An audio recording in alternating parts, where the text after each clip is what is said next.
एक दिन जब दरबार लगा हुआ था, शहंशाह अकबर अपने सिंहासन पर विराजमान थे। सभी दरबारी अपनी अपनी जगहों पर बैठे थे, लेकिन आज माहौल थोड़ा अलग था। शहंशाह जलालुद्दीन मोहम्मद अकबर आज कुछ ज्यादा ही गंभीर मुद्रा में बैठे थे।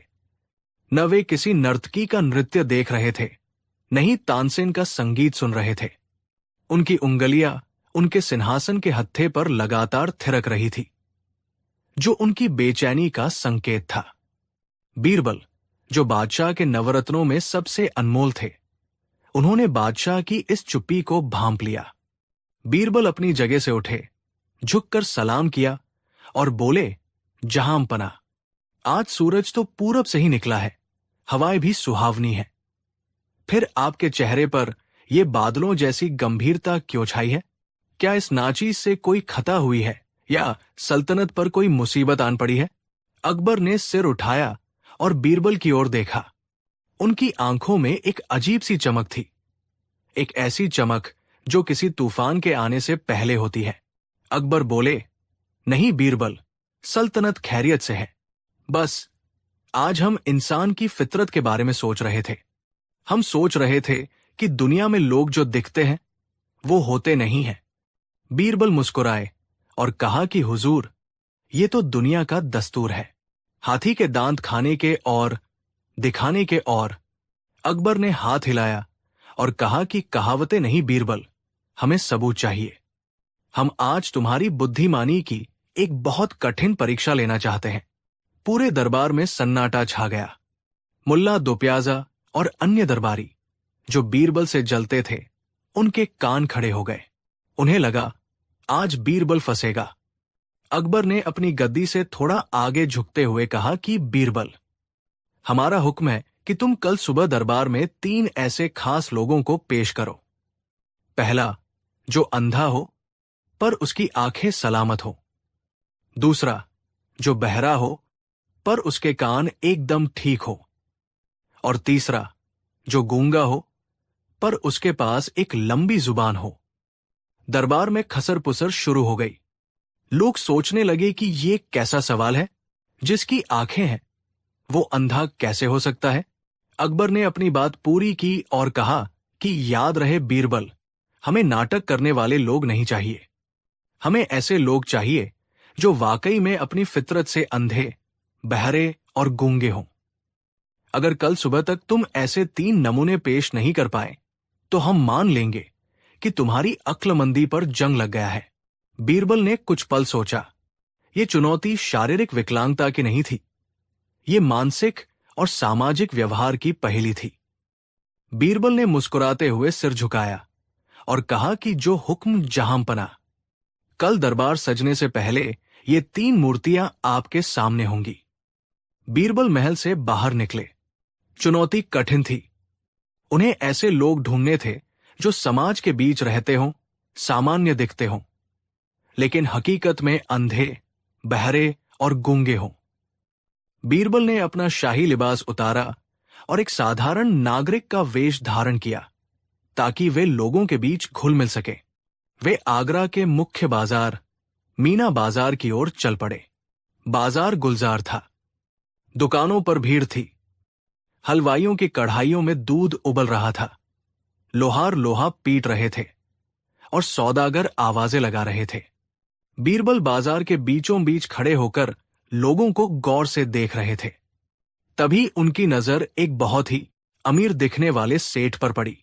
उसका नाम था सेठ करोड़ीमल।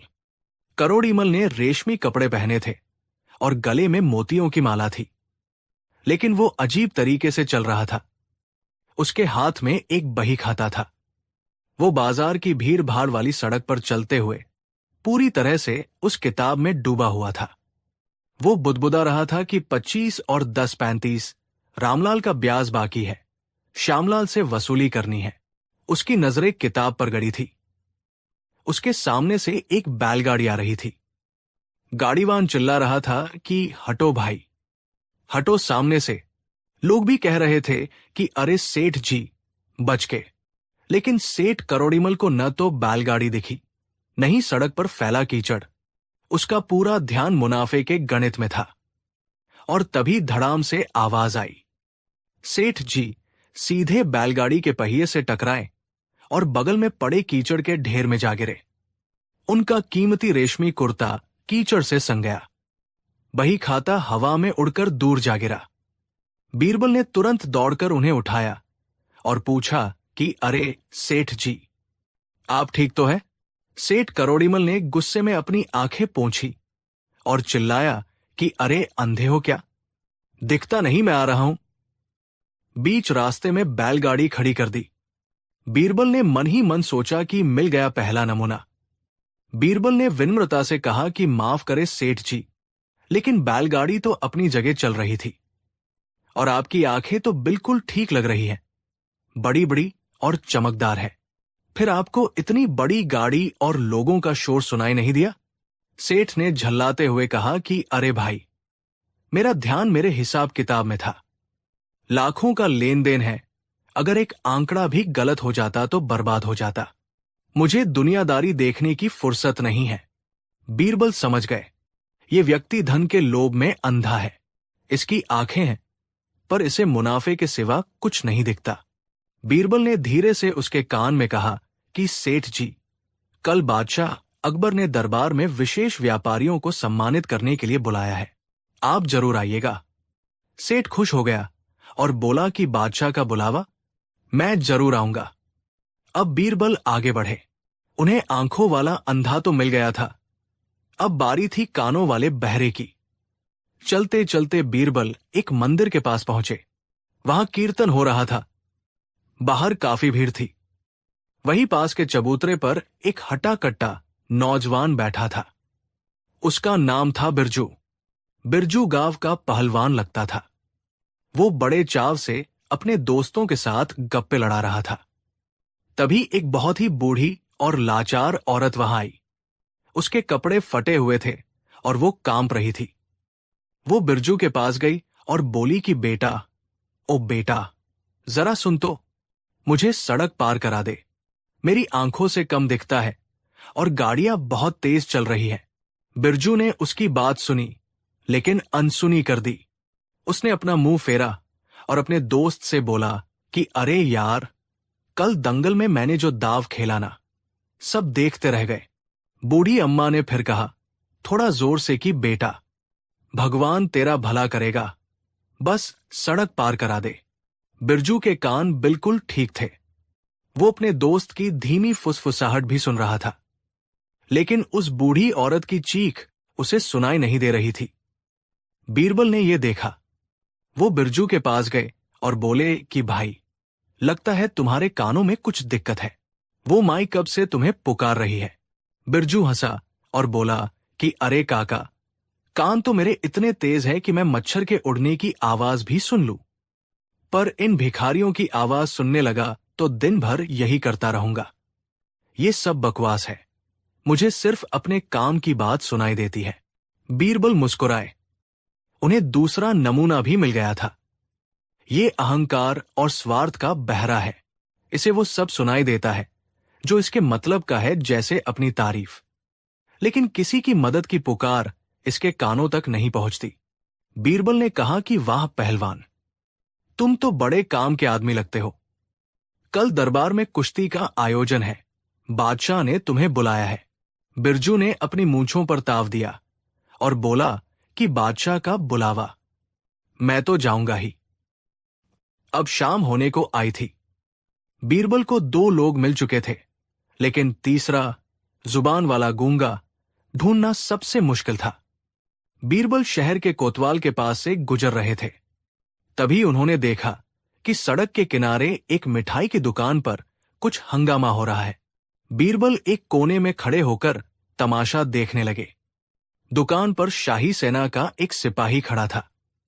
वो मजे से रबड़ी और जलेबियां खा रहा था। उसने भरपेट खाया, डकार ली और चलने लगा। हलवाई, जो एक गरीब सा आदमी था, उसने डरते डरते कहा कि हुजूर, पैसे? सिपाही ने अपनी तलवार के मूठ पर हाथ रखा और लाल आंखें करके बोला कि पैसे? तू जानता नहीं मैं कौन हूं?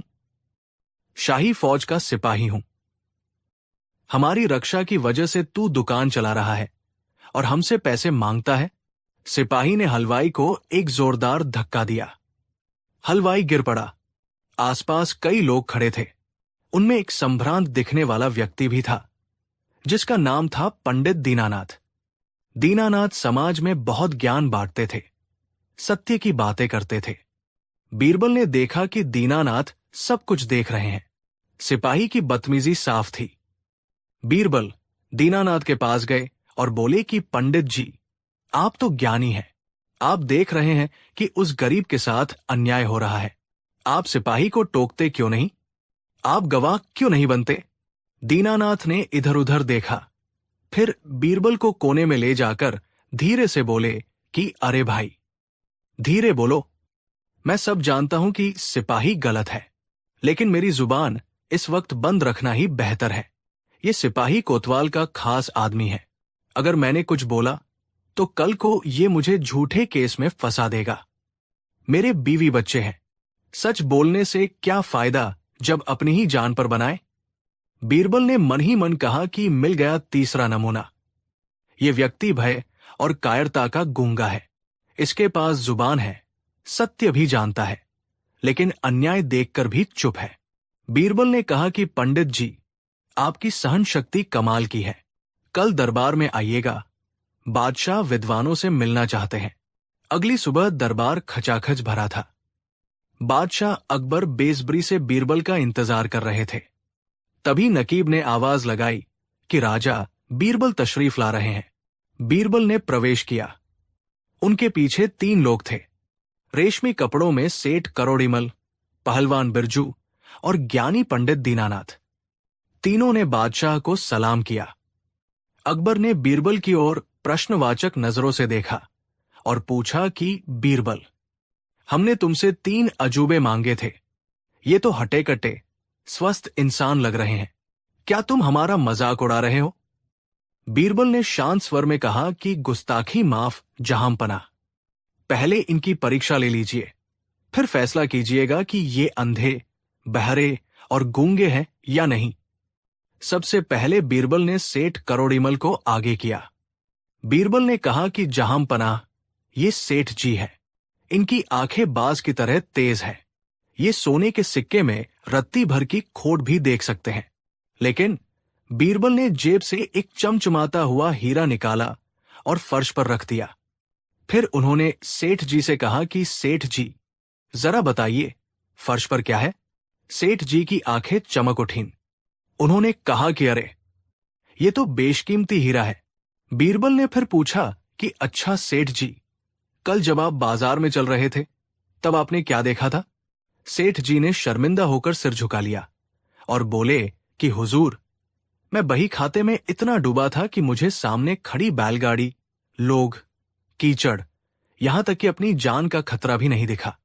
बीरबल ने बादशाह की ओर देखा और कहा कि जहांपना, जिसे धन और लालच के सिवा दुनिया में कुछ न दिखे, जो अपने आसपास की खूबसूरती और खतरे दोनों को नजरअंदाज कर दे, क्या वो आंखों वाला होते हुए भी अंधा नहीं है? अकबर ने सिर हिलाया और कहा कि बेशक, ये लोभ का अंधा है। इसके बाद बीरबल ने पहलवान बिरजू को आगे बुलाया। बीरबल ने धीरे से कहा कि बिरजू, तुम्हारी तारीफ में क्या कहूं? बिरजू के कान खड़े हो गए। वो खुश हो गया। फिर बीरबल ने जोर से कहा कि जहांपना, कल ये नौजवान मंदिर के बाहर बैठा था। इसके कान इतने तेज हैं कि ये दूर की गप्पे सुन रहा था, लेकिन इसके ठीक बगल में एक लाचार बूढ़ी औरत इसे मदद के लिए पुकारती रही, चीखती रही, मगर इसे कुछ सुनाई नहीं दिया। बीरबल ने बिरजू की आंखों में देखा और पूछा कि क्यों बिरजू, क्या तुम्हें उस मां की आवाज नहीं आई थी? बिरजू नजरें नहीं मिला पाया। बीरबल ने निष्कर्ष निकाला कि हुजूर, जो इंसान अपनी तारीफ सुनने के लिए आतुर हो, लेकिन किसी गरीब की पीड़ा, किसी की कराह और किसी की मदद की पुकार उसे सुनाई न दे, वो कानों के होते हुए भी पत्थर के समान बहरा है। ये अहंकार का बहरा है। अकबर ने गंभीर होकर कहा कि सत्य वचन बीरबल, संवेदना के बिना कान सिर्फ मांस के टुकड़े हैं। अंत में बीरबल पंडित दीनानाथ को आगे लाए। बीरबल बोले कि हुजूर, ये महाशय शास्त्रों के ज्ञाता है। इनके पास तर्कों का भंडार है, इनकी वाणी से फूल झड़ते हैं। लेकिन फिर बीरबल ने कल की घटना सुनाई कि कल एक निर्दोष गरीब को एक सिपाही पीट रहा था।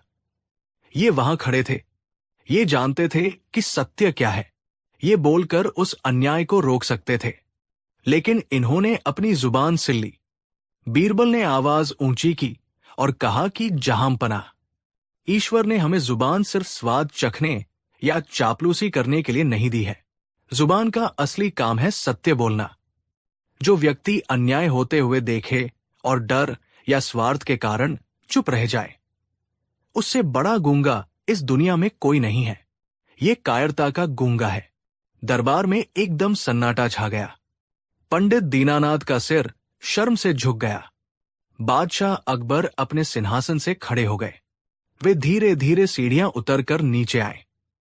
उन्होंने बीरबल के कंधे पर हाथ रखा। अकबर की आंखों में अब गुस्सा या परीक्षा का भाव नहीं, बल्कि सम्मान था। अकबर बोले कि बीरबल, आज तुमने हमारी आंखें खोल दी।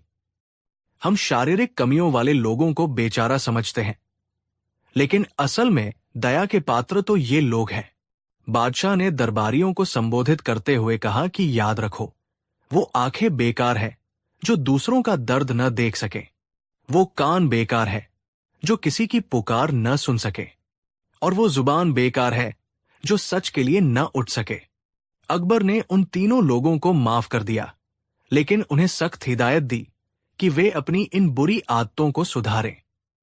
बीरबल को इस अमूल्य सीख और बुद्धिमानी के लिए 1000 सोने की मोहरें और सल्तनत का सबसे जागृत व्यक्ति की उपाधि दी गई। तो दोस्तों, ये थी अकबर और बीरबल की वो कहानी जो हमें आईना दिखाती है। सोचिए, कहीं हम और आप भी तो इनमें से कोई एक नहीं है। क्या हम मोबाइल में इतना खो जाते हैं कि अपनों को नहीं देख पाते? क्या हम मदद की पुकार सुनकर भी अनसुना कर देते हैं? या क्या हम गलत होता देखकर भी चुप रहते हैं? अगर जवाब हाँ है, तो आज ही अपनी आंखों, कानों और जुबान का सही इस्तेमाल शुरू कीजिए। आपको ये कहानी कैसी लगी? कमेंट करके जरूर बताएं। अगर इस कहानी ने आपके दिल को छू लिया हो, तो वीडियो को लाइक करें और अपने दोस्तों के साथ शेयर करें। ऐसे ही और ज्ञानवर्धक किस्सों के लिए हमारे चैनल को सब्सक्राइब करना न भूलें। मिलते हैं अगली कहानी में। तब तक के लिए जय हिंद। कहानी 2। मुगल सल्तनत के सुनहरे दौर की बात है, जब बादशाह अकबर का न्याय और बीरबल की चतुराई के किस्से हर जुबान पर थे। उस समय आगरा के पास ही एक छोटा सा खुशहाल गांव था, जिसका नाम था चंदनपुर। चंदनपुर अपनी हरियाली और मेहनती किसानों के लिए जाना जाता था। लेकिन कहते हैं न कि चांद में भी दाग होता है, और हर खुशहाल जगह पर कोई न कोई ऐसा जरूर होता है जिसकी नजरों में दूसरों की खुशी खटकती है। इसी गांव में 2 पड़ोसी रहते थे। एक का नाम था रामदीन और दूसरे का नाम था सोहनलाल। रामदीन स्वभाव से बेहद सीधा सादा, मेहनती और ईमानदार किसान था। वो दिन रात अपने खेतों में पसीना बहाता, भगवान का नाम लेता और अपने परिवार के साथ सुखी जीवन बिताता। उसकी मेहनत की वजह से उसके खेत हमेशा लहलहाते थे और उसके घर में कभी अन्न की कमी नहीं होती थी। दूसरी तरफ उसका पड़ोसी सोहनलाल बिल्कुल विपरीत स्वभाव का था। सोहनलाल के पास जमीन जायदाद तो बहुत थी, लेकिन दिल उसका बहुत छोटा था। वो स्वभाव से बेहद ईर्ष्यालु, लालची और कपटी था। उसे अपनी तरक्की से ज्यादा दूसरों की बर्बादी में मजा आता था। जब भी वो रामदीन के हरे भरे खेतों को देखता, उसके सीने पर सांप लौटने लगते। वो हमेशा सोचता रहता कि ये साधारण सा किसान रामदीन मुझसे आगे कैसे बढ़ रहा है। जलन की ये आग सोहनलाल को अंदर ही अंदर जलाती रहती थी।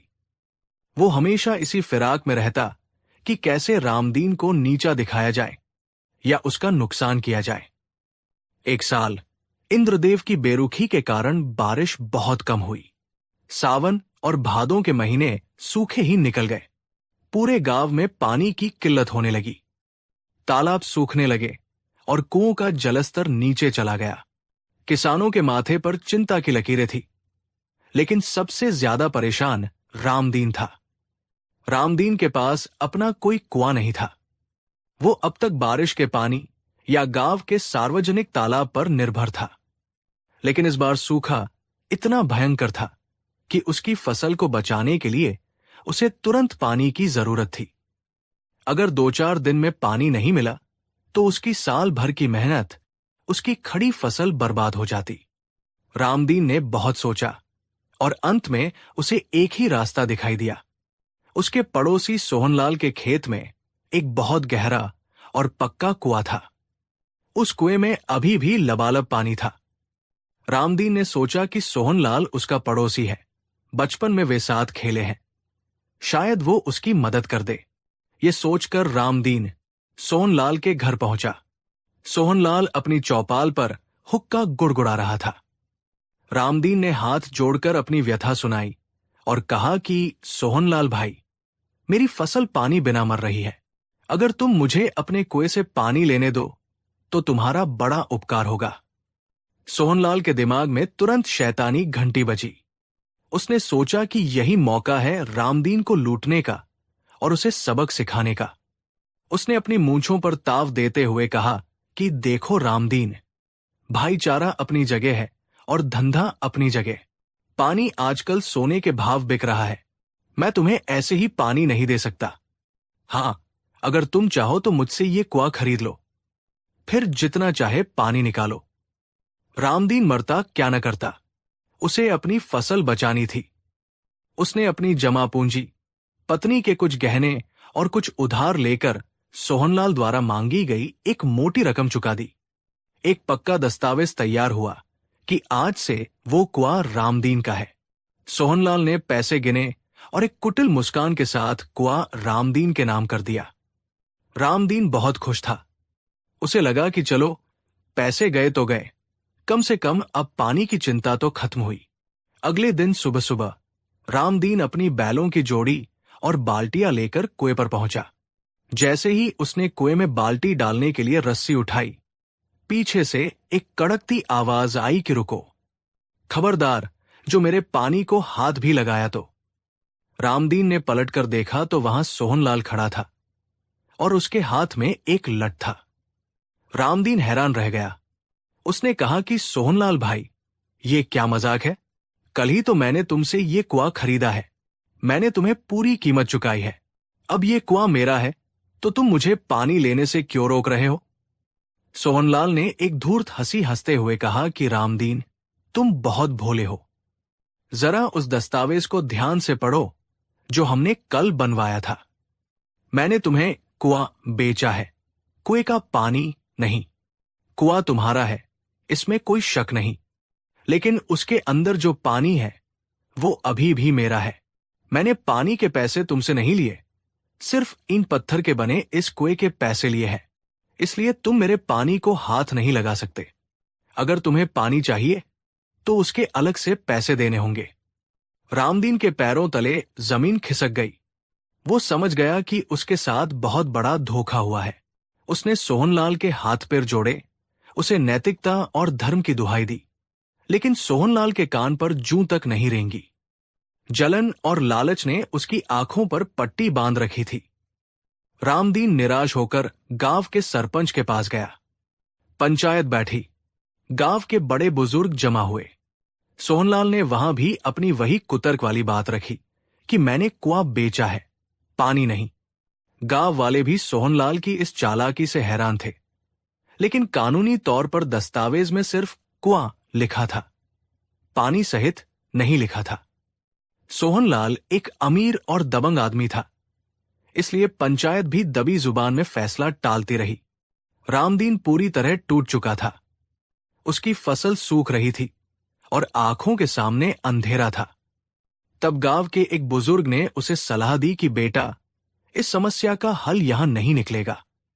तुम सीधे दिल्ली जाओ, बादशाह अकबर के दरबार में। वहां बीरबल जैसा बुद्धिमान मंत्री है जो दूध का दूध और पानी का पानी कर सकता है। वही तुम्हें न्याय दिला सकते हैं। उम्मीद की एक आखिरी किरण लेकर रामदीन ने आगरा की ओर प्रस्थान किया। सफर लंबा था, लेकिन न्याय की प्यास उसे खींच लाई। बादशाह अकबर का दरबार सजा हुआ था। देश विदेश के फरियादी अपनी समस्याएं लेकर आए थे। जब रामदीन की बारी आई तो उसने रोते हुए अपनी पूरी कहानी बादशाह को सुनाई। उसने बताया कि कैसे सोहनलाल ने उसे कुआं बेचा और अब उसे पानी नहीं लेने दे रहा, ये कहकर कि पानी उसका है। ये अजीबोगरीब मामला सुनकर पूरा दरबार सन्न रह गया।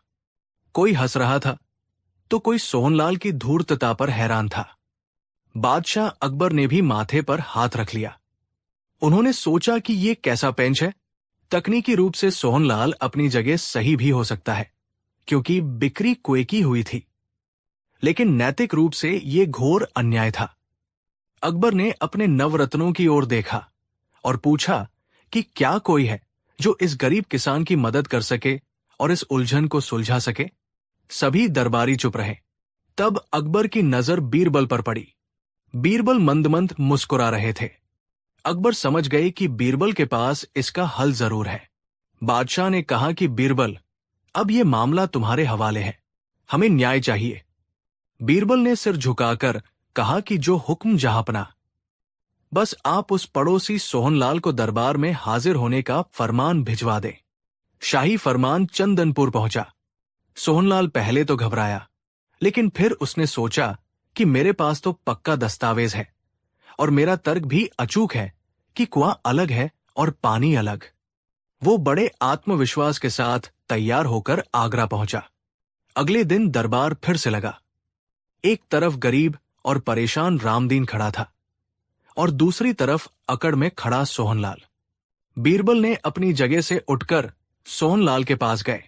उन्होंने सोहनलाल को ऊपर से नीचे तक देखा और बहुत ही विनम्रता से पूछा कि सोहनलाल जी, क्या यह बात सच है कि आपने अपना कुआं इस किसान रामदीन को बेच दिया है?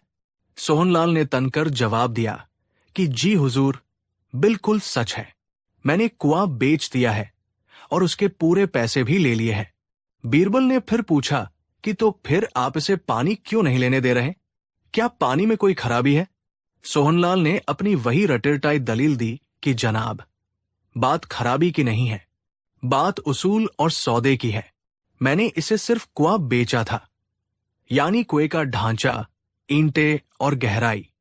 मैंने इसे कुएं के अंदर का पानी नहीं बेचा। पानी पर अब भी मेरा हक है। अब अगर ये मेरे पानी को मेरी इजाजत के बिना निकालेगा तो ये चोरी कहलाएगी। इसलिए मैंने इसे रोका है। अगर इसे पानी चाहिए तो ये पानी के पैसे अलग से दे। दरबार में सन्नाटा छा गया। सोहनलाल का तर्क सुनकर दरबारी भी आपस में कानाफूसी करने लगे कि बात तो पते की है। अगर दस्तावेज में पानी का जिक्र नहीं तो पानी सोहनलाल का ही हुआ। रामदीन की आंखों में आंसू आ गए। उसे लगा कि वो यहां भी हार गया। लेकिन तभी बीरबल जोर से हंसे। उनकी हंसी ने सोहनलाल को थोड़ा असहज कर दिया। बीरबल ने सोहनलाल की आंखों में देखते हुए कहा कि वाह, क्या बात है सोहनलाल जी, आपका दिमाग तो बहुत तेज चलता है। मैं आपकी बुद्धिमानी का कायल हो गया।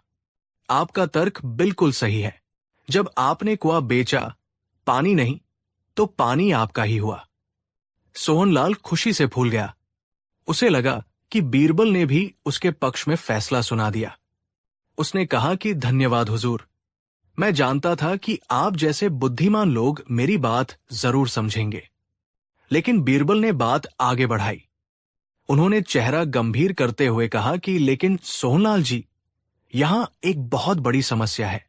सोहनलाल ने पूछा कि कैसी समस्या हुजूर? बीरबल ने कहा कि देखिए, आपने खुद स्वीकार किया है कि कुआं रामदीन का है और पानी आपका है। इसका मतलब यह हुआ कि आप अपना पानी रामदीन के कुएं में रखे हुए हैं। यह तो सरासर गलत है। आप किसी और की संपत्ति का इस्तेमाल अपना सामान रखने के लिए मुफ्त में कैसे कर सकते हैं? सोहनलाल के चेहरे की हवाइयां उड़ने लगी। वो हकलाते हुए बोला कि मतलब, मैं कुछ समझा नहीं। बीरबल ने कड़क आवाज में कहा कि मतलब साफ है, कुआं रामदीन का है, यानी वो जमीन, वो जगह, वो ढांचा रामदीन का है।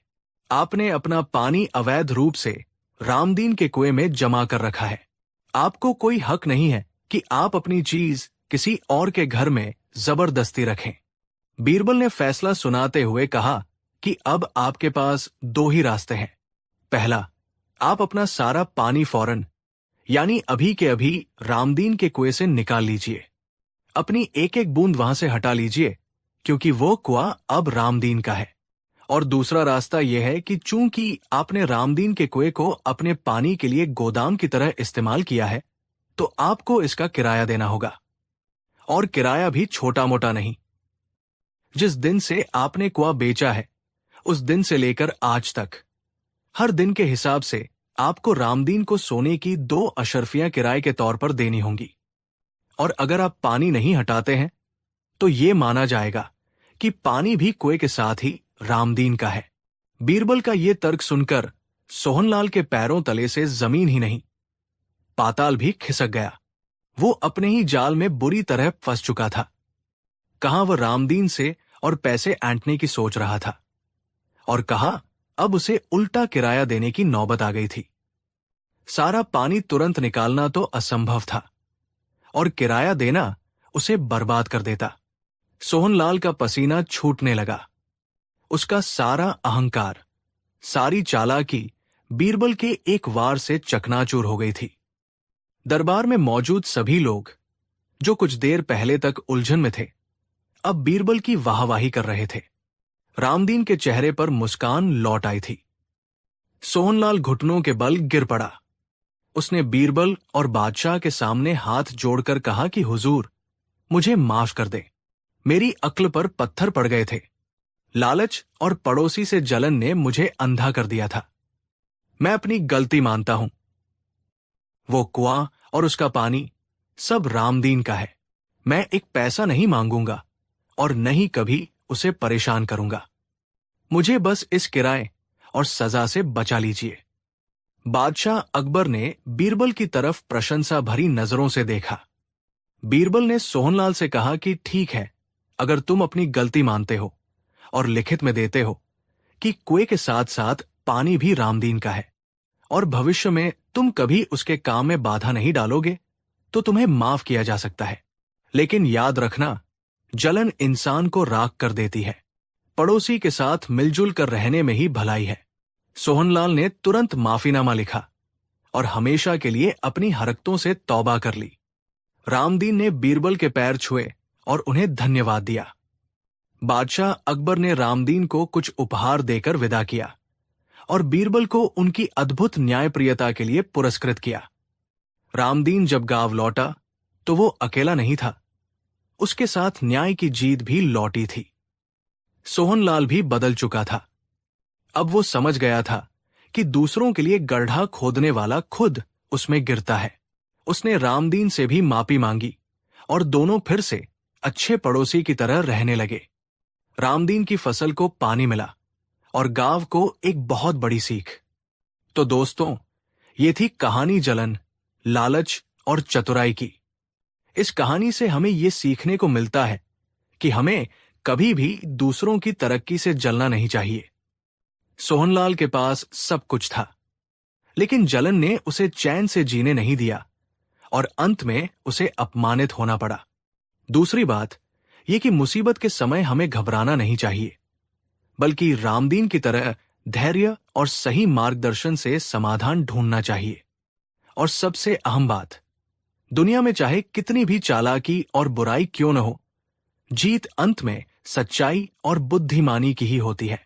जैसे बीरबल ने अपनी सूझबूझ से एक असंभव दिखने वाली समस्या को सुलझाया, वैसे ही हम भी अपनी बुद्धि का सही इस्तेमाल करके जीवन की कठिनाइयों को पार कर सकते हैं। उम्मीद है आपको बीरबल के न्याय की ये कहानी पसंद आई होगी। ऐसी ही और मजेदार और ज्ञानवर्धक कहानियों के लिए जुड़े रहें हमारे साथ। धन्यवाद। कहानी 3। ये उन दिनों की बात है जब हिंदुस्तान पर मुगल बादशाह अकबर का राज था। आगरा शहर दुनिया भर में अपनी शानो शौकत के लिए जाना जाता था, लेकिन इसी चमक धमक वाले शहर की एक तंग और अंधेरी गली में एक बहुत बड़ी हवेली थी। ये हवेली बाहर से जितनी पुरानी और उदास दिखती थी, उसका मालिक उतना ही धनवान था। उस हवेली का मालिक था सेठ करोड़ीमल। सेठ करोड़ीमल के नाम में ही करोड़ी था और उसके पास सचमुच करोड़ों की दौलत थी। लेकिन जैसा कि अक्सर देखा जाता है, जिसके पास जितना ज्यादा धन होता है उसका दिल उतना ही छोटा होता है। सेठ करोड़ीमल कंजूसी की मिसाल था। वो इतना कंजूस था कि अगर गलती से उसके हाथ से पसीने की बूंद भी गिर जाए तो वो उसे भी वापस सोखने की कोशिश करता। वो अपने घर में रात को दिए नहीं जलाता था कि कहीं तेल खर्च न हो जाए। पुराने और फटे कपड़े पहनता था और खाने में बासी रोटियां खाता था। उसकी पूरी जिंदगी का एक ही मकसद था, पैसा जोड़ना, पैसा गिनना और उसे अपनी तिजोरी में बंद करके रखना। सेठ करोड़ीमल को लोगों पर भरोसा नहीं था। उसे लगता था कि पूरी दुनिया उसकी दौलत चुराने के लिए उसके पीछे पड़ी है। इसलिए वो अपनी सबसे कीमती संपत्ति, शुद्ध सोने के 100 सिक्के, हमेशा एक लाल रंग की मखमली थैली में रखता था और उस थैली को हमेशा अपनी कमर से बांध कर रखता था। वो थैली उसकी जान थी। सोते, जागते, खाते पीते वो थैली उसके शरीर से अलग नहीं होती थी। एक दिन की बात है, आगरा के बाजार में भारी भीड़ थी। दीपावली का समय नजदीक था, इसलिए बाजार में पैर रखने की भी जगह नहीं थी। सेठ करोड़ीमल भी बाजार गया था। नहीं, वो कुछ खरीदने नहीं गया था। वो तो बस अपने कुछ उधारकर्ताओं से ब्याज वसूलने गया था। भीड़ भाड़ में धक्के मुक्की हो रही थी। इसी आपाधापी में न जाने कैसे सेठ करोड़ीमल की कमर में बंधी वो लाल मखमली थैली ढीली होकर नीचे गिर गई। सेठ का ध्यान उस समय सामने वाली दुकान पर हो रहे झगड़े पर था, इसलिए उसे अपनी कमर पर भार कम होने का एहसास ही नहीं हुआ। वो भीड़ को चीरता हुआ आगे बढ़ गया। थोड़ी देर बाद जब वो ब्याज वसूल कर घर लौटने लगा तो आदत के मुताबिक उसका हाथ अपनी कमर पर गया। हाथ लगते ही उसके पैरों तले जमीन खिसक गई। वहां वह थैली नहीं थी। उसका दिल जोर जोर से धड़कने लगा। उसकी आंखों के आगे अंधेरा छा गया। वो पागलों की तरह बीच सड़क पर चिल्लाने लगा, मेरी थैली, मेरे सोने के सिक्के, लुट गया, मैं बर्बाद हो गया। उसने बाजार में इधर उधर पागलों की तरह ढूंढना शुरू किया। दुकानों के नीचे, नाली में, लोगों के पैरों के बीच, लेकिन थैली का कहीं पता नहीं था। वो रोता बिलखता हुआ अपने घर पहुंचा। उसे न खाना अच्छा लग रहा था, न पानी। पूरी रात वो अपनी हवेली में पागलों की तरह चक्कर काटता रहा। 100 सोने के सिक्के, ये कोई छोटी रकम नहीं थी। अगले दिन सुबह जब उसे अपनी दौलत वापस पाने का कोई रास्ता नहीं दिखा तो उसने शहर में ढिंढोरा पिटवा दिया। मुनादी करने वाले ने पूरे आगरा में ऐलान किया कि सेठ करोड़ीमल की 100 सोने के सिक्कों से भरी लाल थैली खो गई है। जो कोई भी ईमानदार व्यक्ति उस थैली को वापस लौटाएगा, सेठ उसे इनाम के तौर पर 10 सोने के सिक्के देगा। 10 सोने के सिक्कों का इनाम, ये उस समय के हिसाब से बहुत बड़ी रकम थी। एक गरीब आदमी पूरी जिंदगी मेहनत करके भी शायद 10 सोने के सिक्के न बचा पाए। ये खबर पूरे शहर में आग की तरह फैल गई। अब कहानी में प्रवेश होता है एक दूसरे पात्र का, जो सेठ करोड़ीमल का बिल्कुल उल्टा था। उसका नाम था रामू। रामू एक बहुत ही गरीब मजदूर था। वो दिन भर ईंटें ढोने का काम करता था। तब जाकर शाम को उसके घर का चूल्हा जलता था। उसके पास धन नहीं था, लेकिन उसके पास एक दौलत थी जो सेठ के पास नहीं थी, ईमानदारी। उसी शाम रामू काम से लौट रहा था। बाजार का शोर कम हो चुका था। तभी उसकी नजर सड़क किनारे कीचड़ में सनी एक लाल चीज पर पड़ी। उसने झुककर देखा। ये एक मखमली थैली थी। उसने उसे उठाया और साफ किया। थैली भारी थी। उसने उसे खोलकर देखा तो उसकी आंखें फटी की फटी रह गई। अंधेरे में सोने के सिक्के चमक रहे थे। उसने जल्दी से थैली बंद की और अपनी फटी हुई धोती में छिपा लिया। रामू के मन में एक पल के लिए ख्याल आया, अगर वो इन सिक्कों को रख ले तो उसकी गरीबी हमेशा के लिए मिट जाएगी। वो पक्का मकान बना सकेगा, अपने बच्चों को अच्छा खाना खिला सकेगा। लेकिन अगले ही पल उसके पिता की दी हुई सीख उसे याद आ गई। बेटा, मेहनत की सूखी रोटी भी चोरी के हलवे से ज्यादा मीठी होती है। रामू ने तय किया कि वो ये अमानत उसके मालिक तक पहुंचाएगा। जब वो घर जा रहा था, तब उसने सेठ के इनाम वाले ढिंढोरे के बारे में सुना। रामू बहुत खुश हुआ। उसने सोचा कि चलो 100 सिक्के तो लौटा दूंगा, लेकिन इनाम में मिलने वाले 10 सिक्कों से भी मेरा जीवन सुधर जाएगा। ये ईश्वर की कृपा है। अगली सुबह होते ही रामू सीधे सेठ करोड़ीमल की हवेली पहुंचा। द्वारपाल ने उसे रोका, लेकिन जब उसने बताया कि वो सेठ की खोई हुई थैली लाया है, तो उसे तुरंत अंदर ले जाया गया। सेठ करोड़ीमल आंगन में बैठा अपने मुनीम को डांट रहा था। रामू ने डरते डरते प्रवेश किया और हाथ जोड़कर कहा, मालिक, राम राम। मैं रामू हूं, मजदूर हूं। कल मुझे बाजार में ये थैली मिली थी। मैंने मुनादी सुनी थी, इसलिए इसे लौटाने आया हूं।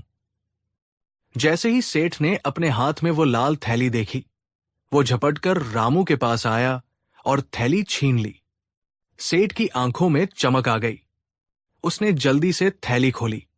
उसने सिक्कों को मेज पर पलटा और अपनी कांपती उंगलियों से उन्हें गिनना शुरू किया। 1, 2, 10, 50, 80, 99, 100, पूरे 100 सिक्के। एक भी सिक्का कम नहीं था। सेठ को अपनी जान में जान आई। वो सिक्कों को वापस थैली में भरने लगा। रामू वही खड़ा उम्मीद भरी नजरों से देख रहा था। वो इंतजार कर रहा था कि सेठ खुश होकर उसे इनाम के 10 सिक्के देंगे। जब सेठ ने थैली अपनी कमर में बांध ली और जाने के लिए मुड़ा, तो रामू ने संकोच करते हुए कहा, मालिक, आपने इनाम की घोषणा की थी। वो 10 सोने के सिक्के। सेठ करोड़ीमल रुक गया। अब उसकी दौलत उसके पास वापस आ चुकी थी। उसका डर खत्म हो चुका था और अब उसका असली स्वभाव, उसका लालच वापस आ गया। उसने सोचा, 10 सोने के सिक्के, इस 2 कौड़ी के मजदूर को मैं 10 सोने के सिक्के दे दूं। इनाम की बात तो बस थैली निकलवाने के लिए थी। अब जब थैली मिल गई है, तो इनाम कैसा? सेठ का दिमाग एक शैतानी चाल चलने लगा। उसने एकदम से अपना चेहरा गुस्से वाला बना लिया और रामू पर चिल्लाया, इनाम? कैसा इनाम? ए चोर, तुझे शर्म नहीं आती? उल्टे मुझसे और पैसे मांग रहा है। रामू हक्का बक्का रह गया। उसने कहा, लेकिन मालिक, ढिंडोरे में कहा गया था। सेठ ने उसे बीच में ही काटते हुए कहा, हां, ढिंडोरे में इनाम की बात थी, लेकिन तूने क्या किया? तूने तो पहले ही अपना इनाम ले लिया है। मेरी इस थैली में 110 सोने के सिक्के थे। तूने इसमें से 10 सिक्के पहले ही चुरा लिए और अब बाकी के 100 लौटाकर मुझसे इनाम मांगने का नाटक कर रहा है। जा, भाग जा यहां से। शुक्र मना कि मैं तुझे कोतवाल के हवाले नहीं कर रहा कि तूने मेरे 10 सिक्के चुराए। रामू के पैरों तले जमीन खिसक गई। वो एक सच्चा इंसान था। उस पर चोरी का झूठा इल्जाम। वो रोने लगा। उसने हाथ जोड़कर कहा, नहीं मालिक, मैं गरीब जरूर हूं, लेकिन चोर नहीं। मैंने थैली खोली भी नहीं थी। मैंने गिना भी नहीं। इसमें जितने थे, मैंने वैसे के वैसे आपको दे दिए। भगवान की कसम, मैंने एक भी सिक्का नहीं लिया। लेकिन सेठ करोड़ीमल तो बहरा हो चुका था अपने लालच में। उसने अपने नौकरों को आदेश दिया, धक्के मारकर निकाल दो इस झूठे को बाहर। रामू को धक्के मारकर हवेली से बाहर सड़क पर फेंक दिया गया। वो जमीन पर गिर पड़ा। उसकी आंखों से आंसू बह रहे थे, लेकिन उसे अपनी बेइज्जती से ज्यादा इस बात का दुख था कि दुनिया में ईमानदारी की कोई कीमत नहीं। आसपास भीड़ जमा हो गई। लोगों ने रामू को रोते देखा और सारी बात सुनी। सबको पता था कि सेठ कितना कंजूस और मक्कार है, लेकिन अमीर सेठ के खिलाफ बोलने की हिम्मत किसी में नहीं थी। तभी भीड़ में से किसी ने सलाह दी, भाई, तू बादशाह अकबर के दरबार में जा। वहां बीरबल बैठते हैं। सुना है वहां दूध का दूध और पानी का पानी हो जाता है। अगर तू सच्चा है तो तुझे इंसाफ जरूर मिलेगा। रामू ने आंसू पोंछे। उसे अपनी सच्चाई पर भरोसा था। वो उसी हालत में सीधा लाल किले की ओर चल पड़ा। दोपहर का समय था। दीवा नाम लगा हुआ था। बादशाह अकबर तख्त पर विराजमान थे और उनके नवरत्न उनके आसपास बैठे थे। रामू ने दरबार में प्रवेश किया और फफक फक कर रोने लगा। बादशाह अकबर ने उसे शांत कराया और पूरी बात बताने को कहा। रामू ने सिसकते हुए बताया कि कैसे उसे थैली मिली, कैसे उसने अपनी गरीबी के बावजूद उसे लौटाने का फैसला किया और कैसे सेठ करोड़ीमल ने 110 सिक्कों का झूठ बोलकर उसे बेइज्जत किया और इनाम नहीं दिया। अकबर ने पूरी बात सुनी। फिर उन्होंने सिपाहियों को आदेश दिया कि तुरंत सेठ करोड़ीमल को दरबार में पेश किया जाए। थोड़ी देर बाद सेठ करोड़ीमल दरबार में हाजिर हुआ। वो बहुत आत्मविश्वास में दिख रहा था। उसने आते ही सलाम किया और बोला, जहां पनाह, ये मजदूर झूठा है। मैंने 100 नहीं 110 सिक्कों का ऐलान किया होगा। शायद सुनने वालों ने गलती की। मेरी थैली में 110 सिक्के थे। इसने 10 निकाल लिए और बाकी 100 लेकर आ गया। अब ये और 10 मांग रहा है। मैंने इसे पुलिस को नहीं दिया। यही मेरी दरियादिली है। बादशाह अकबर असमंजस में पड़ गए। मामला गवाही का नहीं बल्कि भरोसे का था। एक तरफ अमीर सेठ जो कह रहा है 110 सिक्के थे और दूसरी तरफ गरीब मजदूर जो कह रहा है कि उसे थैली में 100 ही मिले। किसकी बात सच मानी जाए? अकबर ने अपनी गर्दन घुमाई और अपनी सबसे भरोसेमंद पहेली सुलझाने वाले की ओर देखा। बीरबल, इस मामले को तुम देखो, पता लगाओ सच क्या है। बीरबल अपनी जगह से उठे। उनकी आंखों में एक बारीक मुस्कान थी। बीरबल ने रामू और सेठ दोनों को गौर से देखा। उन्होंने इंसान की फितरत को पढ़ने में महारत हासिल कर रखी थी। सेठ के माथे पर पसीना और उसकी बेचैनी बीरबल को सब कुछ बता रही थी। बीरबल समझ गए कि सेठ सिर्फ इनाम बचाने के लिए झूठ बोल रहा है, लेकिन इसे साबित कैसे किया जाए? बीरबल ने सेठ से बहुत मीठी आवाज में पूछा, सेठ जी, क्या आपको पक्का यकीन है कि आपकी थैली में 110 सोने के सिक्के थे? सोचकर जवाब दीजिएगा।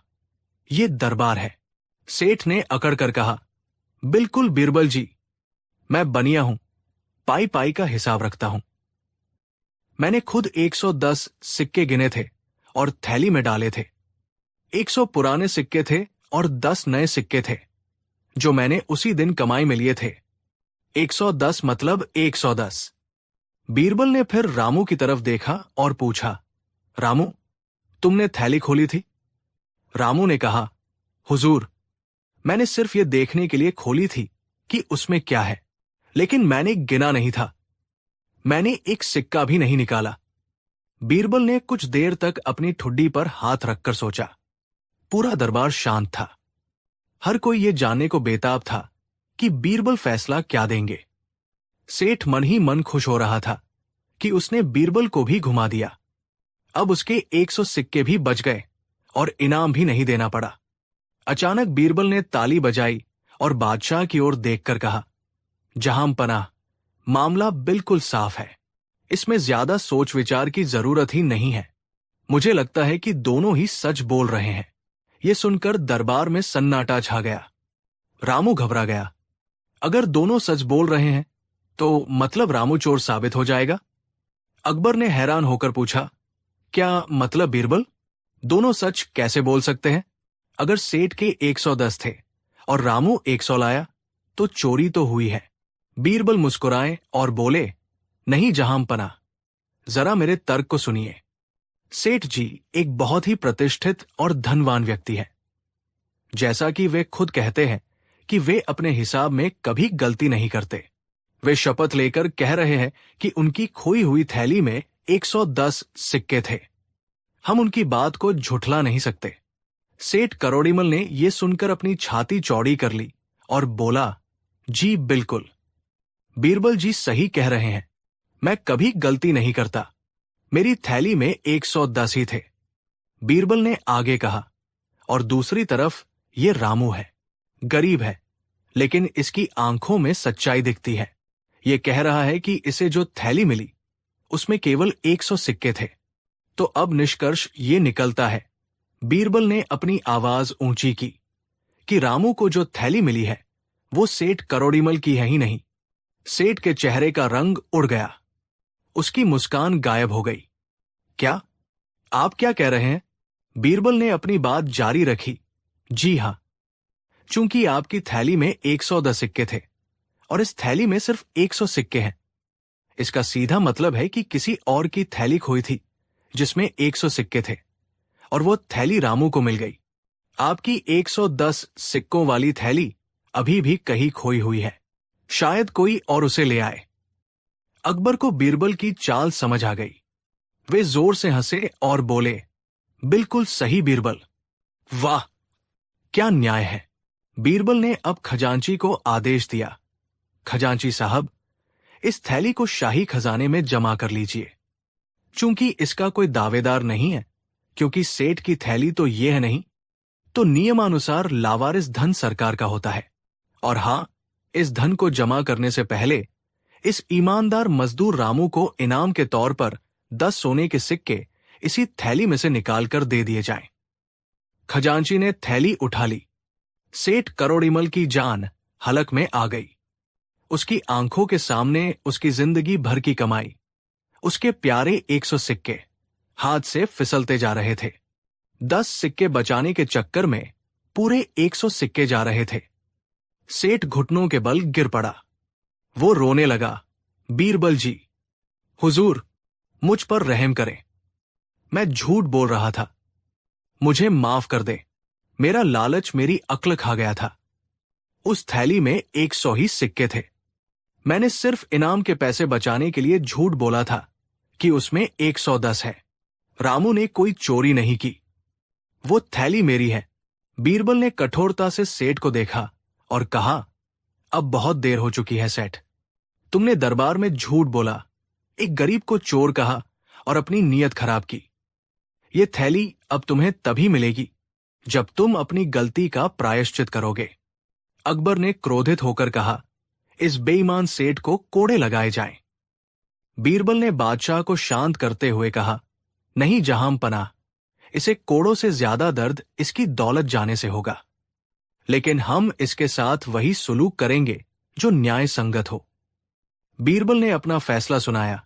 चूंकि अब सेठ ने कबूल कर लिया है कि थैली उसी की है, तो ये थैली उसे वापस मिलेगी, लेकिन 2 शर्तों पर। पहली शर्त, सेठ को अपनी घोषणा के मुताबिक रामू को 10 सोने के सिक्के इनाम देने होंगे, और दूसरी शर्त, दरबार का वक्त बर्बाद करने और झूठ बोलने के जुर्म में इसे 10 और सोने के सिक्के जुर्माने के तौर पर इस गरीब रामू को देने होंगे, यानी कुल 20 सोने के सिक्के रामू को मिलेंगे। सेठ करोड़ीमल के पास अब कहने के अलावा कोई चारा नहीं था। रोते रोते उसने अपने हाथों से 100 सिक्कों में से 20 सिक्के निकालकर रामू को दिए। जिस सेठ ने 10 सिक्के देने से इनकार किया था, उसे अपने लालच के कारण 20 सिक्के गंवाने पड़े। रामू को विश्वास नहीं हो रहा था, वो तो सिर्फ इज्जत बचाने आया था, लेकिन यहां तो उसे उसकी ईमानदारी का दोगुना फल मिल गया। वो 20 सोने के सिक्के लेकर खुशी खुशी अपने घर गया। उसकी जिंदगी बदल गई। उसने अपना पक्का घर बनवाया और कोई छोटा व्यापार शुरू किया, लेकिन उसने अपनी ईमानदारी कभी नहीं छोड़ी। और उधर सेठ करोड़ीमल, वो अपने बचे हुए 80 सिक्के लेकर लटका हुआ मुंह बनाकर घर लौटा। पूरे आगरा में उसकी बदनामी हुई सो अलग। उस दिन के बाद उसे एक बड़ा सबक मिल गया था कि कंजूसी और लालच 2 अलग चीजें हैं।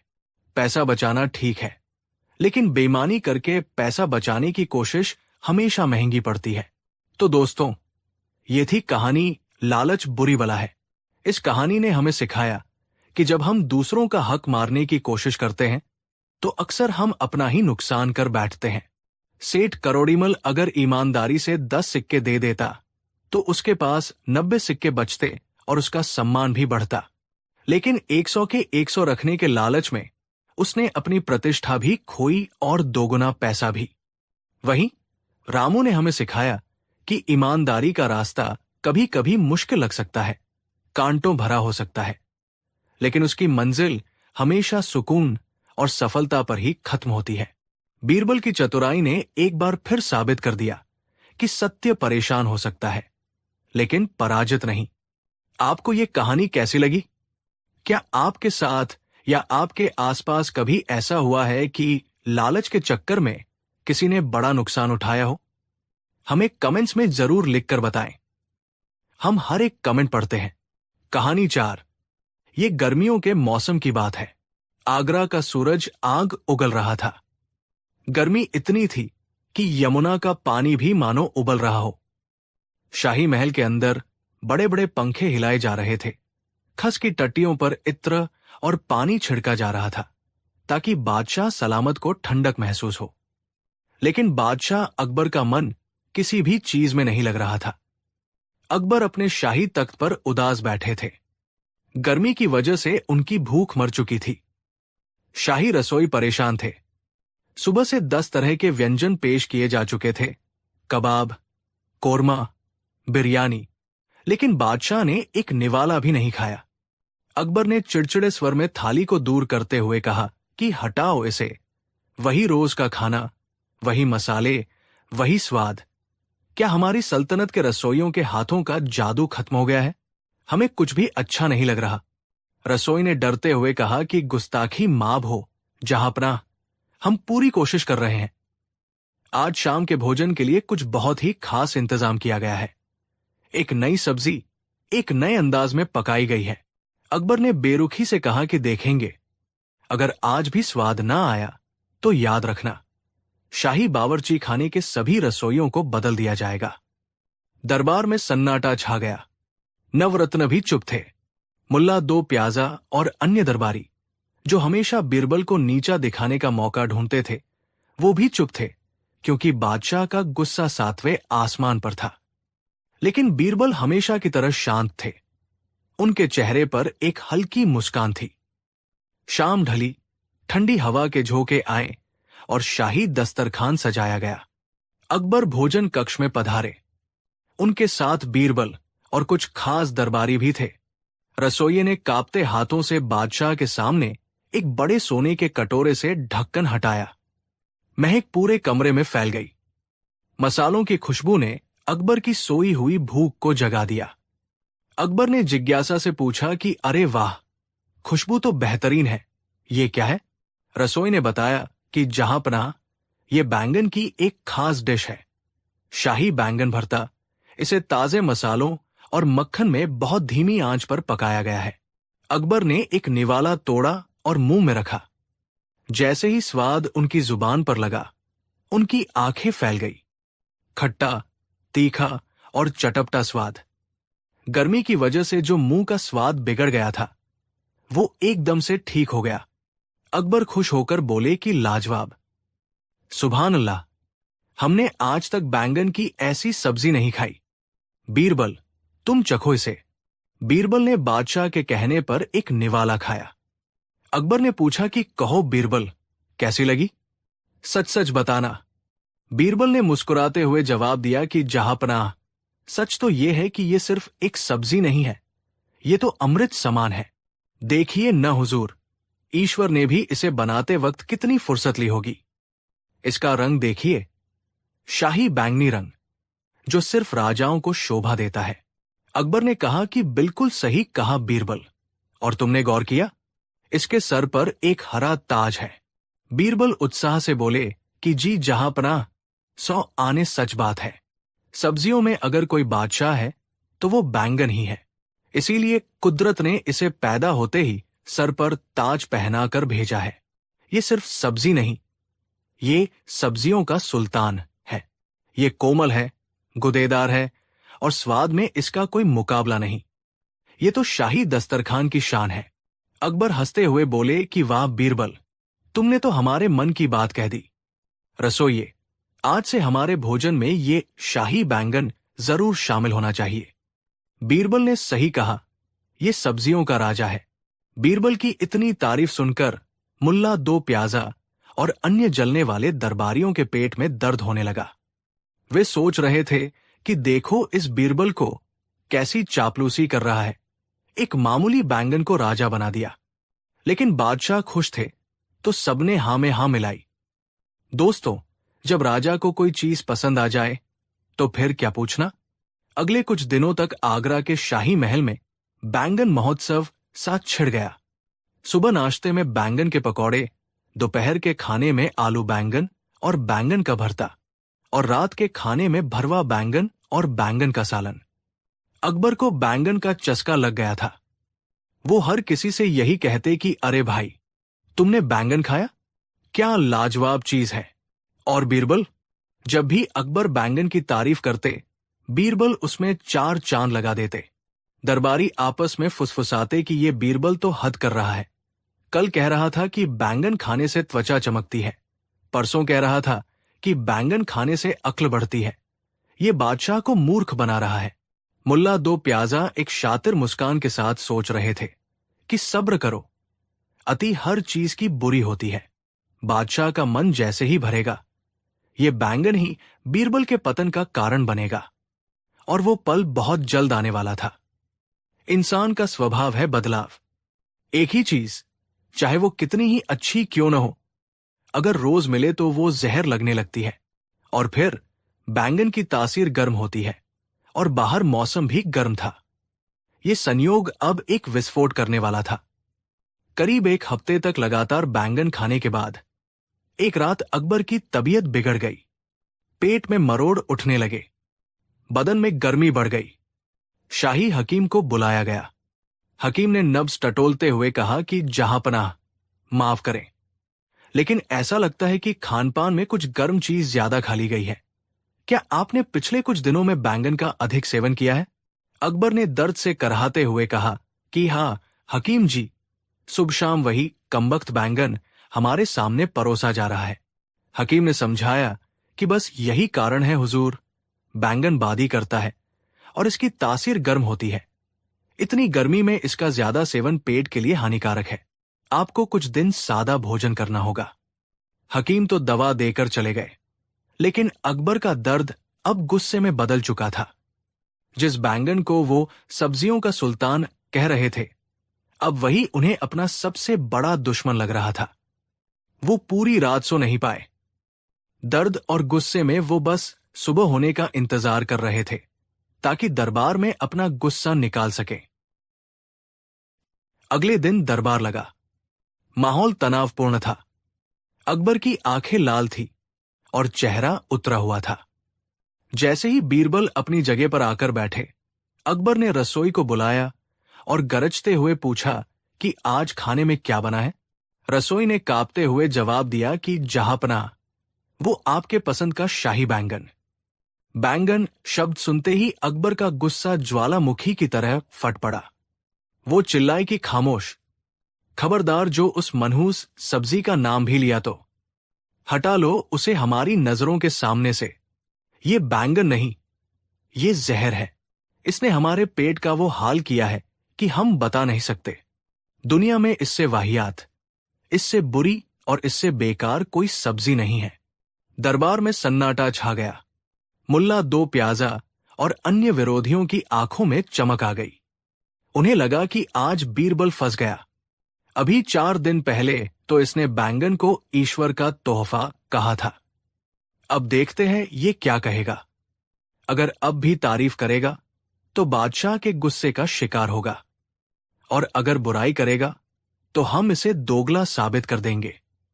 अकबर ने अपनी बात जारी रखी और सीधे बीरबल की ओर देखा और पूछा कि बीरबल, तुम क्या कहते हो? है न ये बैंगन दुनिया की सबसे गराब सब्जी? यहां ध्यान देने वाली बात है कि ये वो पल था जहां किसी आम इंसान की जुबान लड़खड़ा जाती। लेकिन बीरबल ने एक पल की भी देरी नहीं की। बीरबल ने गंभीरता से हाथ जोड़कर कहा कि जहांपनाह, आप बिल्कुल सत्य कह रहे हैं, 100% सच। ये बैंगन तो सब्जी कहलाने के लायक ही नहीं है। इसे तो सब्जियों की बिरादरी से निकाल देना चाहिए। अकबर ने हैरानी से लेकिन गुस्से में कहा कि और देखो तो सही, इसका रंग काला नीला, जैसे किसी ने इसे पीटा हो।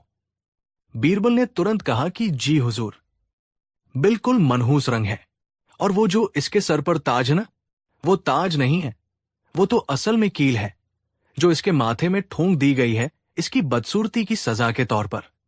अकबर ने कहा कि और इसे खाने से पेट में दर्द होता है वो अलग। बीरबल बोले कि दर्द? जहांपनाह, ये तो पेट में जाकर कुश्ती लड़ता है। इसे तो शाही रसोई में नहीं बल्कि दुश्मनों के जेलखाने में भेजना चाहिए। इसे गधों को खिलाना चाहिए। लेकिन मुझे शक है कि गधे भी इसे खाएंगे या नहीं। ये सब्जी नहीं, आफत है आफत। बीरबल की बातें सुनकर अकबर का गुस्सा थोड़ा शांत हुआ, क्योंकि बीरबल उनकी हां में हां मिला रहे थे। लेकिन मुल्ला दो प्याजा अब और चुप नहीं रह सके। उन्हें लगा यही मौका है बीरबल की पोल खोलने का। मुल्ला दो प्याजा ने कहा कि माफ करें जहांपनाह, गुस्ताखी की माफी चाहूंगा। लेकिन बीरबल की याददाश्त शायद कमजोर हो गई है। अकबर ने पूछा कि क्या मतलब मुल्ला? मुल्ला दो प्याजा ने बीरबल की ओर इशारा करते हुए कहा कि हुजूर, क्या ये वही बीरबल नहीं है जिन्होंने बस 4 दिन पहले इसी दरबार में कसम खाकर कहा था कि बैंगन सब्जियों का राजा है? इन्होंने कहा था कि इसके सर पर कुदरती ताज है। इन्होंने इसे अमृत बताया था। और आज जब हुजूर को ये नापसंद है तो बीरबल एक पल में अपनी बात से पलट गए। ये कैसी बुद्धिमानी है बीरबल? क्या तुम्हारी अपनी कोई राय नहीं है? तुम तो बस हवा का रुख देखकर बात करते हो। दरबार में कानाफूसी शुरू हो गई। सब बीरबल को घेरने लगे और दबी जुबान में कहने लगे कि बीरबल झूठा है, बीरबल चापलूस है। अकबर ने भी बीरबल की ओर प्रश्नवाचक नजरों से देखा और कहा कि हाँ बीरबल, मुल्ला सही कह रहा है। उस दिन तो तुम इसकी तारीफों के पुल बांध रहे थे। आज इतनी बुराई? आखिर माजरा क्या है? तुम सच कब बोल रहे थे, उस दिन या आज? दोस्तों, ये वो सवाल है जो किसी की भी नौकरी खा सकता है। अगर बीरबल कहते कि मैं आज सच बोल रहा हूं तो मतलब उस दिन बादशाह को झूठ बोला था। अगर कहते उस दिन सच बोल रहा था तो आज बादशाह की बात काटते। बीरबल एक बहुत ही पतली रस्सी पर चल रहे थे। बीरबल अपनी जगह से उठे। चेहरे पर वही चिरपरिचित मुस्कान थी। उन्होंने पहले मुल्ला दो प्याजा को देखा, फिर बादशाह की आंखों में देखा। बीरबल ने कहा कि जहांपनाह, मुल्ला दो प्याजा ने बिल्कुल सही फरमाया। मैंने उस दिन बैंगन की तारीफ की थी और आज मैं उसकी बुराई कर रहा हूं। इसमें कोई झूठ नहीं है। अकबर ने पूछा कि तो हम इसे क्या समझे बीरबल? दोगलापन? बीरबल ने कहा कि नहीं सरकार, इसे वफादारी कहते हैं। अकबर ने हैरान होकर पूछा कि वफादारी? ये कैसी वफादारी? बीरबल ने थोड़ा झुककर विनम्रता और भारी आवाज में कहा कि जहांपनाह, गौर फरमाइएगा, मैं बैंगन का नौकर नहीं हूं, मैं बादशाह का नौकर हूं। हुजूर, अगर आप खुश हैं तो बैंगन अच्छा है, अगर आप नाराज हैं तो बैंगन बुरा है। मेरी वफादारी, मेरी सेवा और मेरा समर्पण आपके प्रति है, न कि इस तुच्छ सब्जी के प्रति। अगर आप कहें कि दिन है तो मैं कहूंगा दिन है। अगर आप रात को दिन कहें तो मैं भी उसे दिन कहूंगा। क्योंकि मेरे लिए सत्य वो नहीं जो बैंगन में है, मेरे लिए सत्य वो है जो मेरे बादशाह की खुशी में है। उस दिन आपको बैंगन पसंद था, इसलिए वो राजा था। आज उसने मेरे बादशाह को तकलीफ दी है, आपके पेट में दर्द का कारण बना है, तो आज वो मेरे लिए भी सबसे बड़ा खलनायक है। भला जिस चीज से मेरे बादशाह को कष्ट हो, मैं उसकी तारीफ कैसे कर सकता हूं? बीरबल का ये जवाब सुनकर पूरा दरबार स्तब्ध रह गया। मुल्ला दो प्याजा का मुंह खुला का खुला रह गया। उन्होंने बीरबल को फंसाने के लिए जाल फेंका था, लेकिन बीरबल ने उसे अपनी वफादारी की ढाल बना लिया। अकबर, जो अब तक गुस्से में थे, बीरबल की ये बात सुनकर खिलखिलाकर हंस पड़े। उनकी हंसी से दरबार की छत गूंज उठी। अकबर ने हंसते हुए कहा कि वाह बीरबल, वाह, मान गए तुम्हारी हाजिर जवाबी को। तुमने सही कहा, तुम हमारे सेवक हो, बैंगन के नहीं। तुम्हारी इस हाथ में नाक छुपी थी और नाक में जो हाथ थी उसने आज फिर साबित कर दिया कि तुम नवरत्नों में अनमोल क्यों हो। अकबर ने अपने गले से मोतियों की माला उतारी और बीरबल की ओर फेंक दी और कहा कि ये तुम्हारी वफादारी और बुद्धिमानी का इनाम है।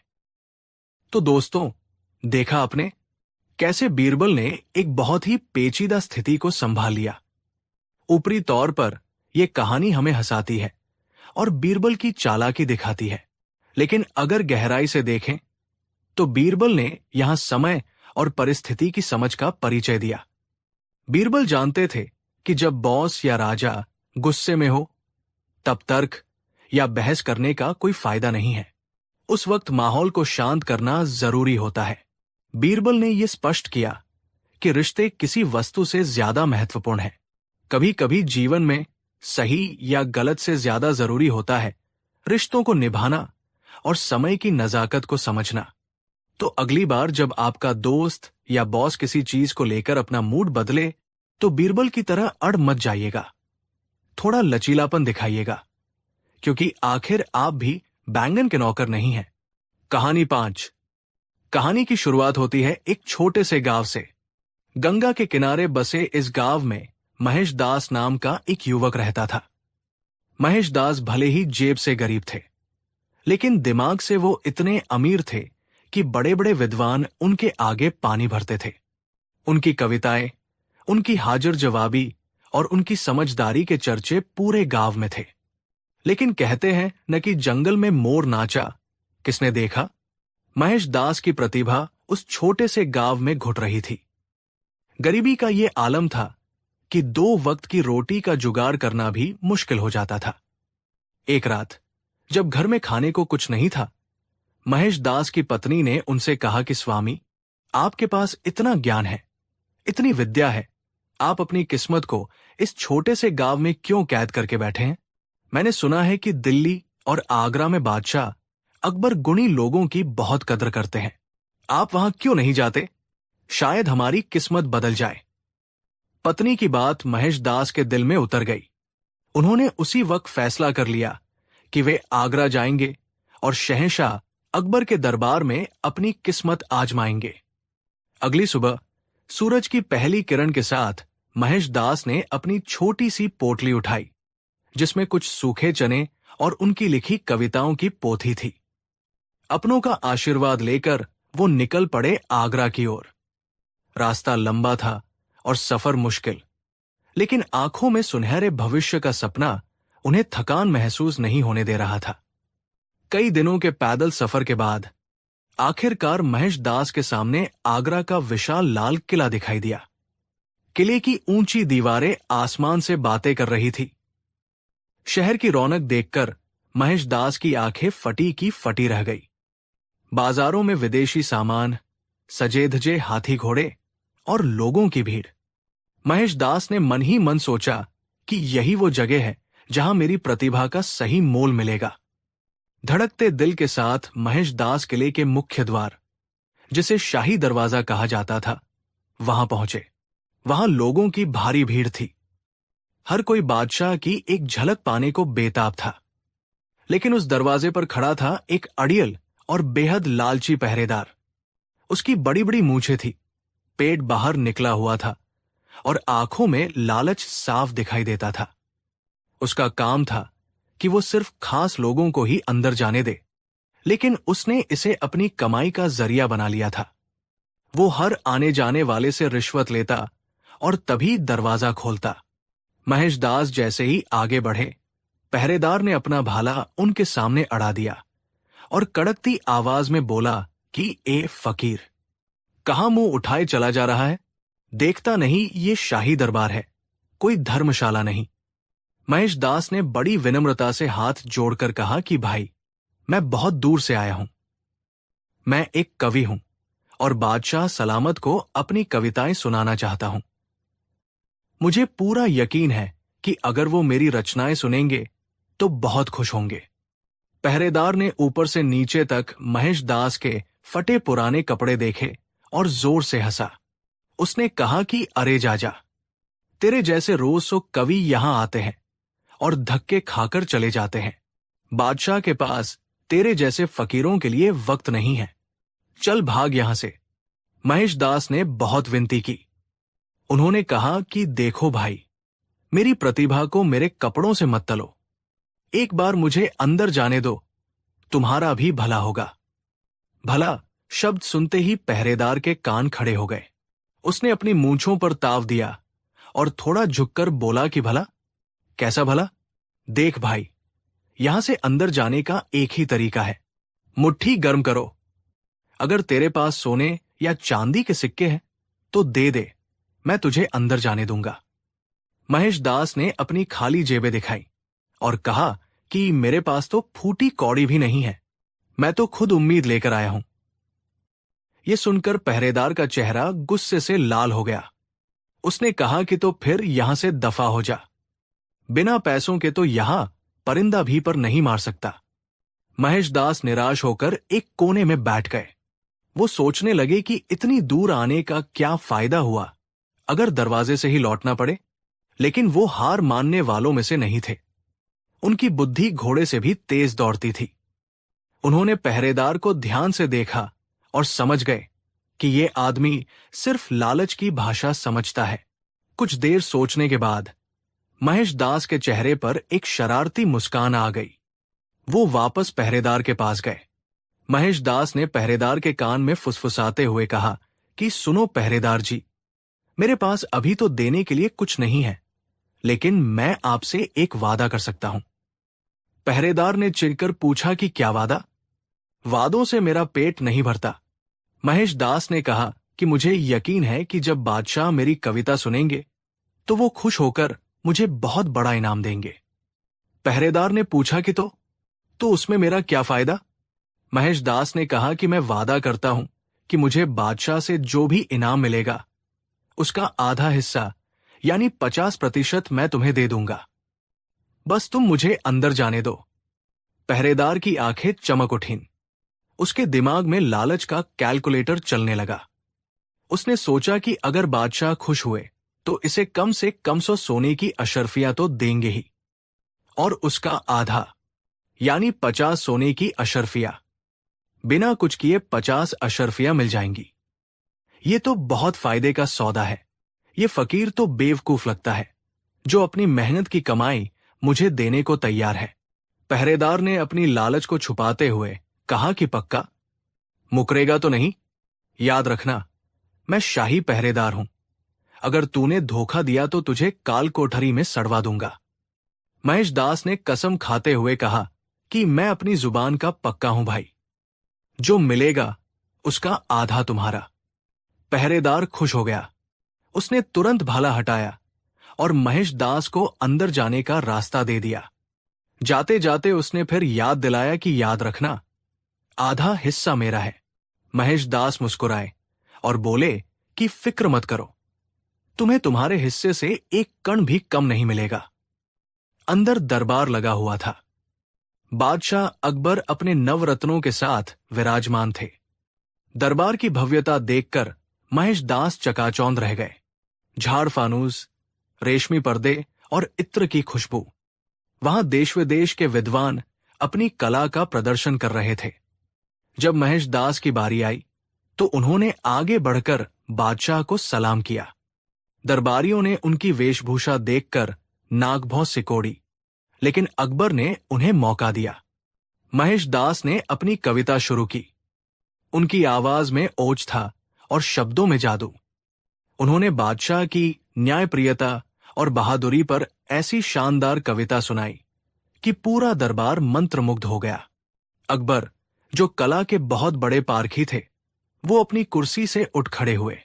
अकबर ने ताली बजाते हुए कहा कि वाह, सुभान अल्लाह, क्या खूब लिखा है। तुम्हारी वाणी में सरस्वती का वास है और तुम्हारी सोच में गहराई है। हम तुमसे बहुत खुश हुए नौजवान। मांगो, क्या मांगते हो? आज तुम जो भी मांगोगे हम तुम्हें देंगे। हीरे, मोती, जागीर, बस हुक्म करो।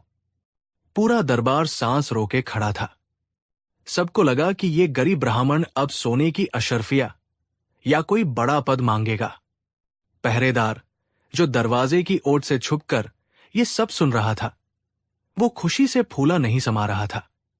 वो मन ही मन गिनने लगा कि अब तो वारे न्यारे हो जाएंगे। महेश दास ने विनम्रता से सिर झुकाया और कहा कि जहांपनाह, अगर आप मेरी रचना से सचमुच खुश हैं और मुझे इनाम देना ही चाहते हैं तो मुझे न सोना चाहिए न चांदी। अकबर ने हैरान होकर पूछा कि तो फिर क्या चाहिए तुम्हें? महेश दास ने गंभीर आवाज में कहा कि महाराज, मुझे इनाम में 100 कोड़े चाहिए। ये सुनते ही पूरे दरबार में सन्नाटा छा गया। सुई गिरने की भी आवाज सुनी जा सकती थी। अकबर को लगा कि शायद उन्होंने गलत सुना है। उन्होंने दोबारा पूछा कि क्या कहा तुमने? 100 कोड़े? क्या तुम्हारा दिमाग ठीक है? लोग दौलत मांगते हैं और तुम कोड़े मांग रहे हो? महेश दास ने दृढ़ता से कहा कि जी महाराज, मेरी यही इच्छा है। मुझे इनाम में मेरी पीठ पर 100 कोड़े मारे जाएं। दरबारियों में कानाफूसी शुरू हो गई। किसी ने कहा कि ये आदमी पागल है। किसी ने कहा कि शायद ये कोई तांत्रिक विद्या है। अकबर को भी ये बहुत अजीब लगा, लेकिन उन्होंने वचन दिया था। बादशाह ने थोड़ा गुस्से और हैरानी के साथ जल्लाद को हुक्म दिया कि ठीक है, अगर इसकी यही जिद है तो इसे पूरी की जाए, लेकिन ध्यान रहे कोड़े धीरे मारे जाएं। महेश दास ने बीच में टोकते हुए कहा कि नहीं महाराज, कोड़े पूरी ताकत से मारे जाएं, जैसे किसी अपराधी को मारे जाते हैं। अब तो अकबर का भी माथा ठनका, लेकिन वो अपने वचन से बंधे थे। जल्लाद को बुलाया गया। महेश दास ने अपनी शर्ट उतारी और कोड़े खाने के लिए तैयार हो गए। जल्लाद ने कोड़ा हवा में लहराया। सटाक, पहला कोड़ा पड़ा। महेश दास के मुंह से उफ तक नहीं निकली। सटाक, दूसरा, तीसरा, 10, 20, 30। दरबार में बैठे लोग सिहर उठे, लेकिन महेश दास शांत खड़े रहे। गिनती बढ़ती गई। 40, 50। जैसे ही 50वां कोड़ा पड़ा, महेश दास जोर से चिल्लाए कि रुकिए, बस रुकिए। जल्लाद का हाथ हवा में ही रुक गया। अकबर ने पूछा कि क्या हुआ? क्या दर्द बर्दाश्त नहीं हुआ? मैंने पहले ही कहा था कि कुछ और मांग लो। महेश दास ने मुस्कुराते हुए अपने कपड़े ठीक किए और कहा कि नहीं महाराज, दर्द की बात नहीं है। दरअसल मेरा एक साझेदार भी है, जिसने इस इनाम में मेरा आधा हिस्सा बंटाने का वादा लिया था। मेरा 50 कोड़ों का हिस्सा पूरा हो गया। अब बाकी के 50 कोड़े मेरे उस साझेदार को दिए जाएं। अकबर की जिज्ञासा अब चरम पर थी। उन्होंने पूछा कि साझेदार कौन है? वो बेवकूफ जो कोड़ों में भी साझीदार है? महेश दास ने मुख्य द्वार की ओर इशारा करते हुए कहा कि महाराज, वो और कोई नहीं, आपके मुख्य द्वार पर खड़ा आपका पहरेदार है। जब मैं अंदर आ रहा था तो उसने मुझे रोका था और शर्त रखी थी कि मुझे जो भी इनाम मिलेगा उसका आधा यानी 50% मुझे उसे देना होगा। मैंने उसे वचन दिया था कि मैं उसे उसका हिस्सा जरूर दूंगा। चूंकि मुझे 100 कोड़े मिले हैं, तो वादे के मुताबिक 50 कोड़े उस रिश्वतखोर पहरेदार के हिस्से में आते हैं। ये सुनते ही अकबर का चेहरा गुस्से से तमतमा गया। दरबार में मौजूद सभी लोग, जो अब तक महेश दास को पागल समझ रहे थे, अब उनकी चतुराई पर दंग रह गए। अकबर ने तुरंत सिपाहियों को हुक्म दिया कि उस पहरेदार को फौरन दरबार में हाजिर किया जाए।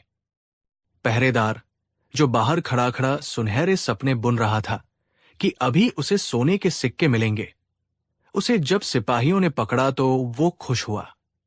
उसे लगा कि शायद इनाम मिल गया है और बादशाह उसे हिस्सा देने के लिए बुला रहे हैं। वो दौड़ता हुआ दरबार में आया। पहरेदार ने आते ही देखा कि महेश दास खड़े हैं और बादशाह की नजरों में अंगारे हैं। अकबर ने पहरेदार से कड़कती आवाज में पूछा कि क्या यह सच है कि तुमने इस कवि से इनाम का आधा हिस्सा मांगा था? पहरेदार को लगा कि शायद सोने की बात हो रही है।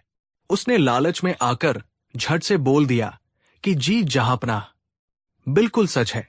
इस आदमी ने मुझसे वादा किया था कि ये मुझे इनाम का आधा हिस्सा देगा। ये अपनी जुबान का बहुत पक्का है हुजूर। अकबर ने एक व्यंग्यात्मक हंसी हंसते हुए कहा कि हां, ये वाकई अपनी जुबान का पक्का है। इसने अपना आधा इनाम यानी 50 कोड़े ले लिए हैं। अब बाकी के बचे 50 कोड़े तुम्हें दिए जाएंगे। पहरेदार के पैरों तले जमीन खिसक गई। उसकी आंखों के सामने अंधेरा छा गया। वो गिड़गिड़ाने लगा कि महाराज रहम, मुझे नहीं पता था कि इनाम में कोड़े मिलेंगे। अकबर ने गरजते हुए कहा कि तुमने एक गरीब कलाकार की मजबूरी का फायदा उठाया। तुम जैसे भ्रष्ट पहरेदारों की वजह से ही मेरी प्रजा और गुणी लोग मुझ तक नहीं पहुंच पाते। तुम्हें तो 50 नहीं बल्कि 100 कोड़े लगने चाहिए। अकबर ने जल्लाद को आदेश दिया कि इसे ले जाओ और इसे इसके हिस्से के 50 कोड़े पूरी ताकत से मारो, ताकि इसे जिंदगी भर याद रहे कि रिश्वतखोरी का अंजाम क्या होता है। और हां, इसे नौकरी से भी तुरंत बर्खास्त किया जाए। पहरेदार रोता चिल्लाता रहा, लेकिन सिपाहियों ने उसे घसीटकर बाहर कर दिया। दरबार में तालियों की गड़गड़ाहट गूंज उठी। सभी ने महेश दास की सूझबूझ की तारीफ की। इसके बाद अकबर अपनी गद्दी से उतरे और महेश दास के पास आए। उन्होंने कहा कि तुमने न केवल उस भ्रष्ट पहरेदार को सबक सिखाया, बल्कि अपनी बुद्धिमानी से हमारा दिल भी जीत लिया। हम तुम्हारी हाजिर जवाबी और अक्लमंदी के कायल हो गए हैं। हम तुम्हें अपने नवरत्नों में शामिल करते हैं। आज से तुम्हें बीरबल के नाम से जाना जाएगा। साथ ही तुम्हें रहने के लिए एक महल और ढेरों उपहार दिए जाते हैं। वही महेशदास जो कुछ देर पहले कोड़े खा रहे थे, अब मुगल सल्तनत के राजा बीरबल बन चुके थे। तो दोस्तों, ये थी कहानी कि कैसे बीरबल ने अपनी बुद्धि के बल पर एक मुसीबत को अवसर में बदल दिया। उन्होंने साबित कर दिया कि अगर इंसान के पास बुद्धि हो तो वो बड़ी से बड़ी समस्या का हल निकाल सकता है और बुरों को उनकी सही जगह दिखा सकता है। पहरेदार ने लालच किया था धन का, लेकिन उसे मिला क्या? कोड़े और अपमान। इसलिए सयाने कहते हैं कि लालच बुरी बला है और दूसरों का बुरा चाहने वाले का अंत कभी अच्छा नहीं होता। कहानी 6। दोस्तों, इतिहास के पन्नों में दर्ज मुगल सल्तनत के किस्से हमें एक ऐसी दुनिया में ले जाते हैं जहां तलवार की धार से ज्यादा दिमागी घोड़े दौड़ाए जाते थे। बादशाह अकबर अपनी जिज्ञासा और अजीबोगरीब सवालों के लिए मशहूर थे और बीरबल अपने हाजिर जवाबी के लिए। लेकिन एक बार बादशाह अकबर के मन में एक ऐसा सवाल आया जिसने न केवल दरबारियों को बल्कि पूरी सल्तनत को हिलाकर रख दिया। यह सवाल था कुदरत की सबसे बड़ी शक्ति यानी सूरज के बारे में। क्या कोई इंसान, हाड़मांस का बना पुतला, उस आग के गोले को छू सकता है जो आसमान से दुनिया पर राज करता है? ये कहानी है उस दिन की जब अकबर ने अपनी सीमाओं को चुनौती दी और बीरबल ने साबित किया कि बुद्धि के लिए असंभव कुछ भी नहीं है। ये जेठ का महीना था। गर्मियों के दिन थे और आगरा शहर भट्ठी की तरह तप रहा था। आसमान से आग बरस रही थी। यमुना नदी का पानी भी कम हो गया था और पक्षी जानवर सब छाव की तलाश में छिपे बैठे थे। दोपहर का वक्त था। शाही महल के बाग में बड़े बड़े फव्वारे चल रहे थे और गुलाब के फूलों की खुशबू हवा में तैर रही थी। लेकिन गर्मी इतनी थी कि बादशाह अकबर को कहीं चैन नहीं मिल रहा था। वे अपने शाही खेमे में बैठे थे जहां खस की टट्टियों पर गुलाब जल छिड़का जा रहा था ताकि ठंडक बनी रहे। लेकिन बादशाह का मन अशांत था। वे बार बार आसमान की तरफ देख रहे थे जहां सूरज अपनी पूरी ताकत के साथ चमक रहा था। सूरज की रोशनी इतनी तेज थी कि उसकी तरफ एक पल के लिए देखना भी मुश्किल था। अकबर ने अपनी आंखों पर हाथ रखा और सूरज को देखते हुए बुदबुदाए कि या खुदा, ये कैसी ताकत है।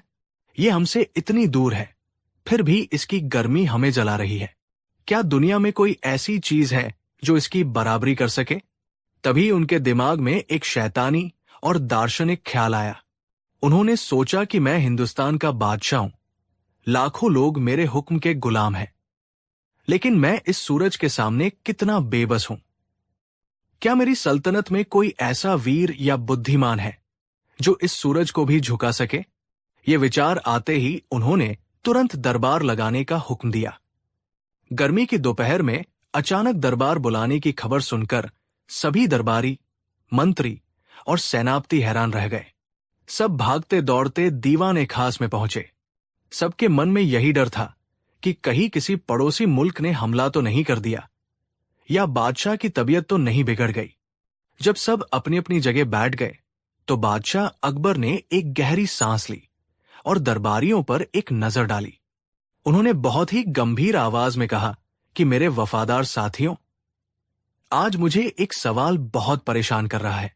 हम दुनिया पर राज करते हैं, हमारे पास बेशुमार दौलत है, ताकतवर फौज है, लेकिन क्या हमारी ताकत सिर्फ इस जमीन तक सीमित है?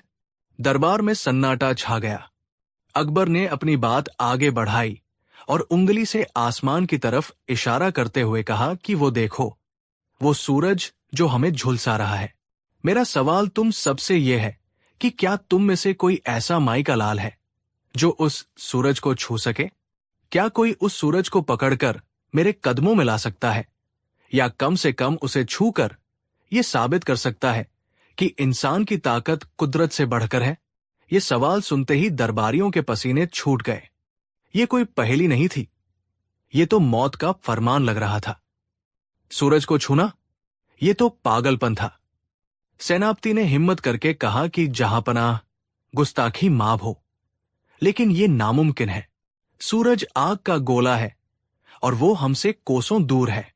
अगर हम वहां जाने की सोचे भी तो रास्ते में ही जलकर राख हो जाएंगे। पक्षी भी एक ऊंचाई के बाद ऊपर नहीं उड़ सकते। ये तो कुदरत के नियम के खिलाफ है। मुल्ला दो प्याजा, जो हमेशा अपनी अक्ल का लोहा मनवाना चाहते थे, उन्होंने भी सिर झुका लिया और कहा कि बादशाह सलामत, हम आपके लिए चांद तारे तोड़ने की बातें कविताओं में कर सकते हैं, लेकिन हकीकत में सूरज को छूना तो दूर, उसकी तरफ आंख भरकर देखना भी मुमकिन नहीं है। अकबर को यह जवाब पसंद नहीं आया। उनका अहंकार आड़े आ गया। उन्होंने गुस्से में कहा कि तो क्या हम ये मान ले कि हमारी सल्तनत में सब कायर और नाकाबिल लोग भरे हैं? क्या मेरी इतनी बड़ी फौज और इतने बड़े विद्वानों में कोई एक भी ऐसा नहीं जो मेरे इस सवाल का हल निकाल सके? अगर किसी ने इस चुनौती को स्वीकार नहीं किया तो मैं मान लूंगा कि तुम सब सिर्फ बातें बनाना जानते हो। अकबर की नाराजगी देखकर सब डर गए। सबकी नजरें अब एक ही शख्स को ढूंढ रही थी, और वो थे बीरबल। बीरबल अपनी जगह पर शांत बैठे थे और मंद मंद मुस्कुरा रहे थे। अकबर की नजर भी बीरबल पर पड़ी। उन्होंने तंज कसते हुए कहा कि क्यों बीरबल, तुम तो बड़ी बड़ी समस्याओं को चुटकियों में हल कर देते हो। आज चुप क्यों हो? क्या तुम्हें भी लगता है कि तुम्हारा बादशाह एक नामुमकिन चीज मांग रहा है? बीरबल अपनी जगह से उठे, आदाब किया और बड़े ही आत्मविश्वास के साथ बोले कि जहांपनाह, सवाल मुश्किल जरूर है लेकिन नामुमकिन नहीं। इस दुनिया में हर चीज का हल मौजूद है, बस नजरिए की जरूरत होती है। रही बात सूरज को छूने की, तो अगर जहांपनाह का हुक्म हो तो मैं सूरज को न सिर्फ छू सकता हूं बल्कि उसे आपके पास, आपके दरबार में बुला सकता हूं ताकि आप खुद उसे छू सकें। बीरबल का यह दावा सुनकर पूरा दरबार सन्न रह गया। मुल्ला दो प्याजा को लगा कि आज बीरबल का दिमाग फिर गया है। सूरज को दरबार में बुलाना, यह तो साक्षात मृत्यु को निमंत्रण देना है। अकबर की आंखों में चमक आ गई। उन्होंने पूछा कि क्या तुम सच कह रहे हो बीरबल? सोच लो, अगर तुम नाकाम हुए तो इसका अंजाम क्या होगा? यह बादशाह के वक्त की बर्बादी मानी जाएगी। बीरबल ने मुस्कुराते हुए कहा कि बादशाह सलामत, मैं अपने शब्दों का पक्का हूं। लेकिन सूरज कोई मामूली मेहमान नहीं है, वो ब्रह्मांड का राजा है। उसे बुलाने के लिए और उसे छूने के लिए मुझे कुछ खास इंतजाम करने होंगे। मुझे 10 दिन का वक्त चाहिए। 10वें दिन ठीक दोपहर के वक्त, जब सूरज अपने पूरे शबाब पर होगा, मैं उसे आपके सामने पेश करूंगा और आप उसे अपने हाथों से छू सकेंगे। अकबर ने मंजूरी दे दी। उन्होंने कहा कि ठीक है बीरबल, तुम्हें 10 दिन दिए, लेकिन याद रखना 10वें दिन या तो सूरज हमारे हाथों में होगा या फिर तुम काल कोठरी में। खबर पूरे आगरा में आग की तरह फैल गई। लोग चौराहों पर, बाजारों में और घरों में बस इसी बात की चर्चा कर रहे थे। कोई कह रहा था कि बीरबल कोई जादू करने वाला है, तो कोई कह रहा था कि बीरबल ने अपनी मौत को दावत दी है। कुछ लोग तो सट्टा लगाने लगे कि बीरबल सफल होगा या नहीं। इधर बीरबल के विरोधी, खासकर मुल्ला दो प्याजा, बहुत खुश थे। वे सोच रहे थे कि इस बार बीरबल फंस गया है। कोई भी तर्क, कोई भी बुद्धि सूरज को जमीन पर नहीं ला सकती। वे बीरबल की जासूसी करने लगे कि आखिर वो कर क्या रहा है। लेकिन बीरबल अगले 9 दिनों तक बिल्कुल निश्चिंत नजर आए। उन्होंने न कोई मीनार बनवाई, न कोई उड़ने वाला यंत्र। वो बस अपने घर के बगीचे में टहलते, बच्चों के साथ खेलते और कभी कभी कुम्हार के पास जाकर कुछ मिट्टी के बर्तनों का मुआयना करते। ये देखकर विरोधियों को और भी यकीन हो गया कि बीरबल ने हार मान ली है और अब वो बस अपने आखिरी दिन मजे से बिता रहा है। आखिरकार वो 10वां दिन आ ही गया। सूरज अपनी पूरी तीव्रता के साथ चमक रहा था। गर्मी बर्दाश्त के बाहर थी। दरबार को आज महल के खुले आंगन में लगाया गया था। बादशाह अकबर अपने शाही तख्त पर विराजमान थे। उनके चारों तरफ दरबारियों का हुजूम था। शहर के कुछ खास लोग भी ये तमाशा देखने आए थे। मुल्ला दो प्याजा के चेहरे पर एक कुटिल मुस्कान थी। अकबर ने समय देखा और कहा कि बीरबल, दोपहर हो चुकी है। सूरज ठीक हमारे सर के ऊपर है। तुम कहाँ हो और तुम्हारा वादा कहाँ है? क्या तुम सूरज को लाए हो या हम जल्लाद को बुलाएं? तभी दरबार के मुख्य द्वार से बीरबल का प्रवेश हुआ। बीरबल खाली हाथ थे। उनके पीछे 2 सेवक एक बड़ा सा कपड़ा और एक लकड़ी की मेज लेकर आ रहे थे। बीरबल के चेहरे पर न कोई डर था, न घबराहट। उन्होंने बादशाह को सलाम किया। अकबर ने कड़क कर पूछा कि बीरबल, खाली हाथ चले आए? कहाँ है सूरज? बीरबल ने शांति से कहा कि जहांपनाह, सब्र का फल मीठा होता है। सूरज कोई खिलौना नहीं जिसे जेब में रखकर लाया जाए। उसे सम्मान के साथ लाना पड़ता है। सेवकों ने लकड़ी की मेज को आंगन के बीचों बीच धूप में रख दिया। बीरबल ने इशारा किया और एक तीसरा सेवक एक बड़ा सा सोने का थाल, परात, लेकर आया। उस थाल को मेज पर रखा गया। दरबारी और बादशाह उत्सुकता से देख रहे थे। बीरबल ने फिर एक मटका मंगवाया। उस मटके में साफ और निर्मल पानी भरा हुआ था, जिसमें गुलाब जल और इत्र मिलाया गया था। बीरबल ने वो पानी धीरे धीरे उस सोने के थाल में डालना शुरू किया। पानी लबालब भर गया। पानी ठहर गया, बिल्कुल शांत, एक दर्पण की तरह। अब बीरबल ने उस मेज को थोड़ा सा खिसकाया ताकि वो ठीक उस जगह आ जाए जहां सूरज की सीधी किरणें पड़ रही हों। और फिर वो चमत्कार हुआ जिसका बीरबल को इंतजार था। शांत पानी में, आसमान में चमकते हुए सूरज का एक बिल्कुल साफ, गोल और चमकता हुआ प्रतिबिंब, रिफ्लेक्शन, दिखाई देने लगा। सोने के थाल के कारण वो प्रतिबिंब और भी ज्यादा सुनहरा और जादुई लग रहा था। ऐसा लग रहा था मानो साक्षात सूरज आसमान से उतरकर उस थाल में तैर रहा हो। बीरबल ने झुककर बादशाह से कहा कि जहांपनाह, आपका हुक्म था कि आप सूरज को छूना चाहते हैं। लीजिए, ब्रह्मांड का राजा, अग्नि का देवता आज आपके दरबार में, आपके सामने नतमस्तक है। आप अपने तख्त से उठिए और अपनी इच्छा पूरी कर लीजिए। आप इस सूरज को छू सकते हैं। अकबर हैरान रह गए। वे तख्त से उठे और धीरे धीरे उस थाल के पास गए। उन्होंने पानी में देखा। सूरज का अक्स इतना साफ था कि आंखें चौंधिया रही थी। अकबर ने अपना हाथ आगे बढ़ाया और उस पानी में डाल दिया, ठीक वहां जहां सूरज चमक रहा था। अकबर ने पानी को छुआ।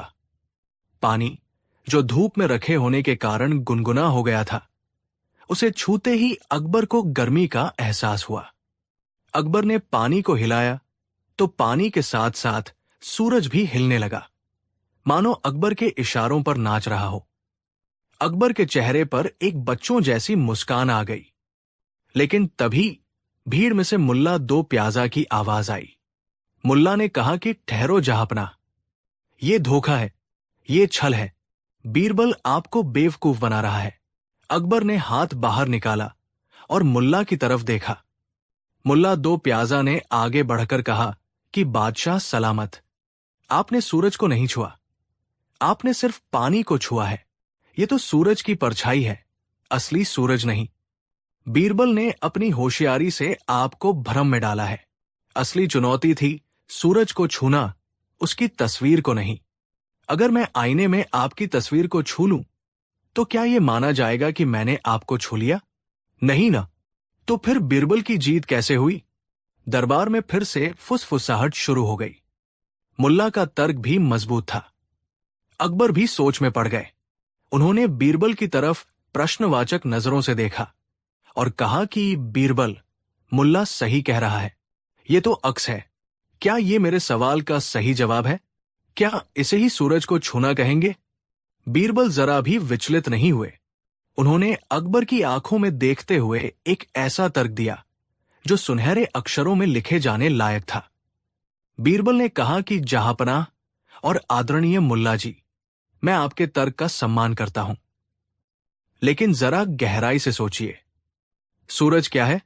सूरज सिर्फ एक गोला नहीं है। सूरज रोशनी और ऊर्जा है। ये जो पानी में दिख रहा है, ये कोई चित्रकार द्वारा बनाई गई तस्वीर नहीं है। ये सूरज की अपनी किरणें हैं जो लाखों मील का सफर तय करके यहां आई है और इस पानी से टकराकर आपकी आंखों तक पहुंच रही है। ये किरणें सूरज का ही विस्तार है, उसका ही हिस्सा है। बीरबल ने आगे कहा कि जैसे आप किसी के शरीर को छुए बिना उसकी आत्मा को नहीं छू सकते, वैसे ही सूरज की किरणों को छुए बिना सूरज को नहीं छुआ जा सकता। जब जहांपनाह ने पानी में हाथ डाला तो उन्होंने सूरज की उन किरणों को छुआ जो सीधे आसमान से आ रही थी। और गौर कीजिए जहांपनाह, क्या पानी गर्म नहीं था? अकबर ने सिर हिलाया। हां, पानी गर्म था। बीरबल ने कहा कि यह गर्मी किसकी थी? ये गर्मी उसी सूरज की थी। आपने न सिर्फ सूरज के रूप, रोशनी को छुआ, बल्कि उसके गुण, गर्मी को भी महसूस किया। अगर आप असली सूरज को वहां जाकर छूते तो आप जलकर राख हो जाते। लेकिन एक बुद्धिमान राजा अपनी प्रजा और खुद को खतरे में डाले बिना असंभव को संभव बनाता है। मैंने सूरज को उसके पूरे गुणों के साथ आपके पास सुरक्षित रूप में ला दिया। अब बताइए, क्या यह उसे छूना नहीं हुआ? बीरबल का यह दार्शनिक और वैज्ञानिक तर्क सुनकर अकबर गदगद हो गए। उन्होंने मुल्ला दो प्याजा की तरफ देखा, जिनके पास अब कहने को कुछ नहीं था। बीरबल ने साबित कर दिया था कि प्रत्यक्ष और परोक्ष का भेद सिर्फ अक्ल से मिटाया जा सकता है। अकबर ने हंसते हुए कहा कि मान गए बीरबल, तुमने न सिर्फ हमारी चुनौती पूरी की, बल्कि हमें एक बहुत बड़ी सीख भी दी। ताकत से हम हर चीज को नहीं जीत सकते, लेकिन बुद्धि से हम आसमान को भी जमीन पर ला सकते हैं। तुमने सूरज को हमारी हथेली में लाकर रख दिया। अकबर ने खुश होकर अपने गले से एक बेशकीमती मोतियों की माला उतारी और बीरबल को पहना दी। उन्होंने ऐलान किया कि बीरबल जैसा रत्न पूरी दुनिया में नहीं मिलेगा। उस दिन आगरा के लोगों ने भी जाना कि नामुमकिन शब्द सिर्फ बेवकूफों के शब्दकोश में होता है। अगर सही तरीका और सही सोच हो तो इंसान सूरज तो क्या, सितारों को भी छू सकता है। सीख। दोस्तों, बीरबल की ये कहानी हमें जीवन का एक बहुत बड़ा पाठ पढ़ाती है। अक्सर हमारी जिंदगी में ऐसी मुश्किलें आती हैं जो सूरज की तरह बहुत बड़ी और डरावनी लगती है। हमें लगता है कि हम उन्हें कभी छू नहीं सकते, कभी हल नहीं कर सकते। लोग कहते हैं ये नहीं हो सकता।